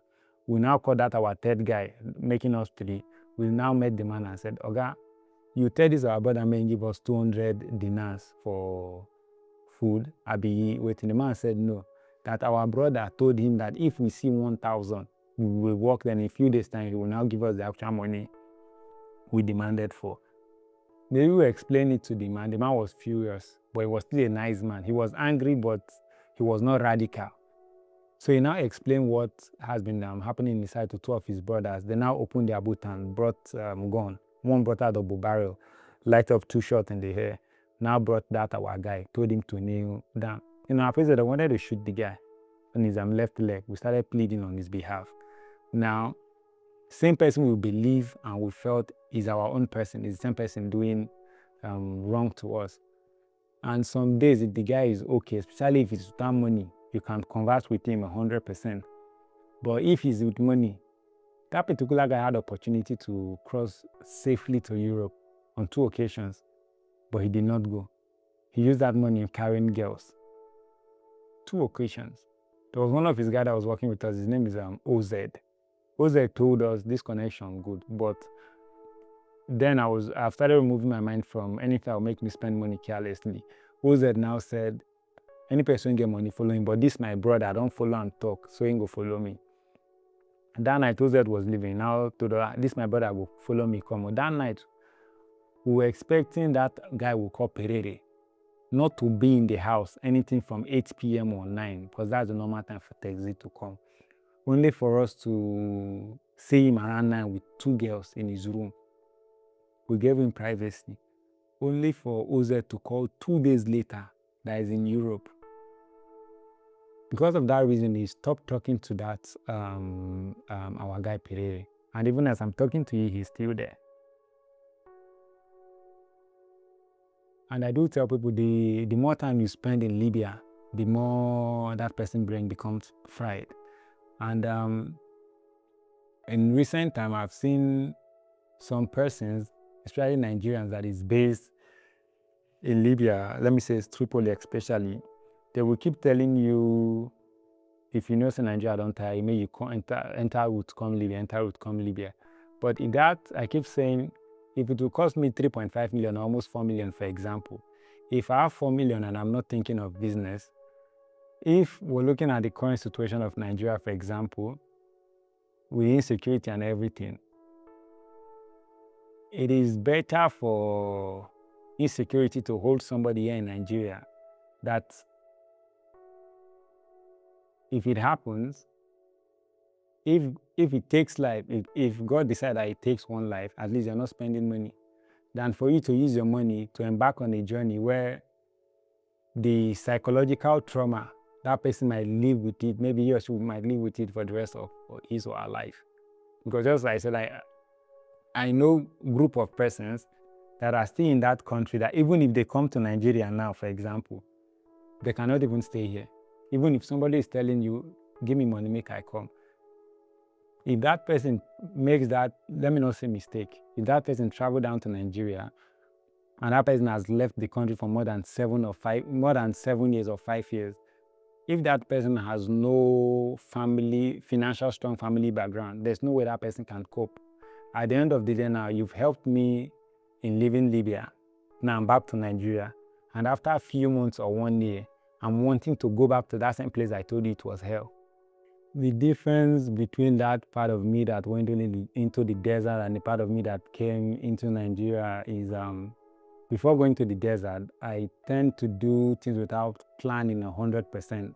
And to some level, I was self-centered in a way. But going back to Libya to see life in a different way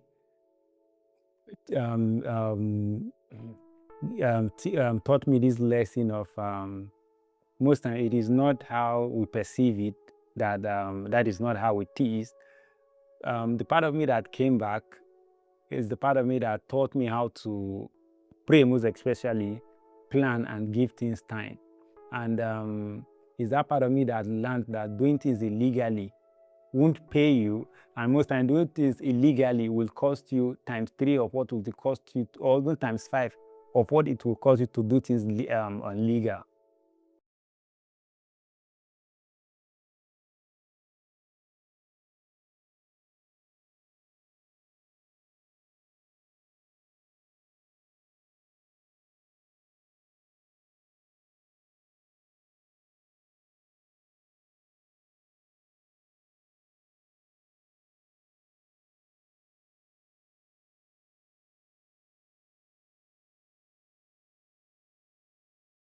Hello everybody, this is the Sahara Desert, but we didn't go very deep inside today. We're walking very close to the mirror. As you can see, our car got stuck. We've been here for God knows when. These are my Niger counterparts, but that I'm traveling with. They are equally nice people. We don't speak the same language, but we don't quarrel because we've learned to manage ourselves with the little resources. This is my guy. He's from Madama. He's a good guy too. He's a nice person.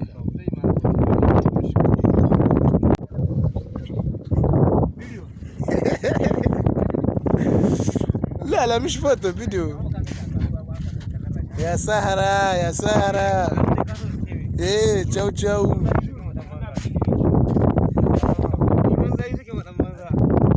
توقع تدقى عنكو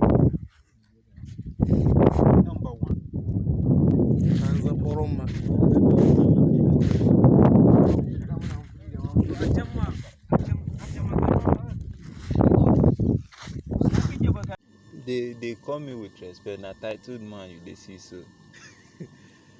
No, Lost sheep. they call me with respect. The lost sheep. How you just dey say Peter, If I Peter, go write, Peter, I Peter? go write book with them. I go write Peter the lost sheep. The prodigal son. This cigar wey you dey take na if your girl come see you nko. I don't see no the video before. The video I don't get evidence now. See, I don't care. I will deal with you.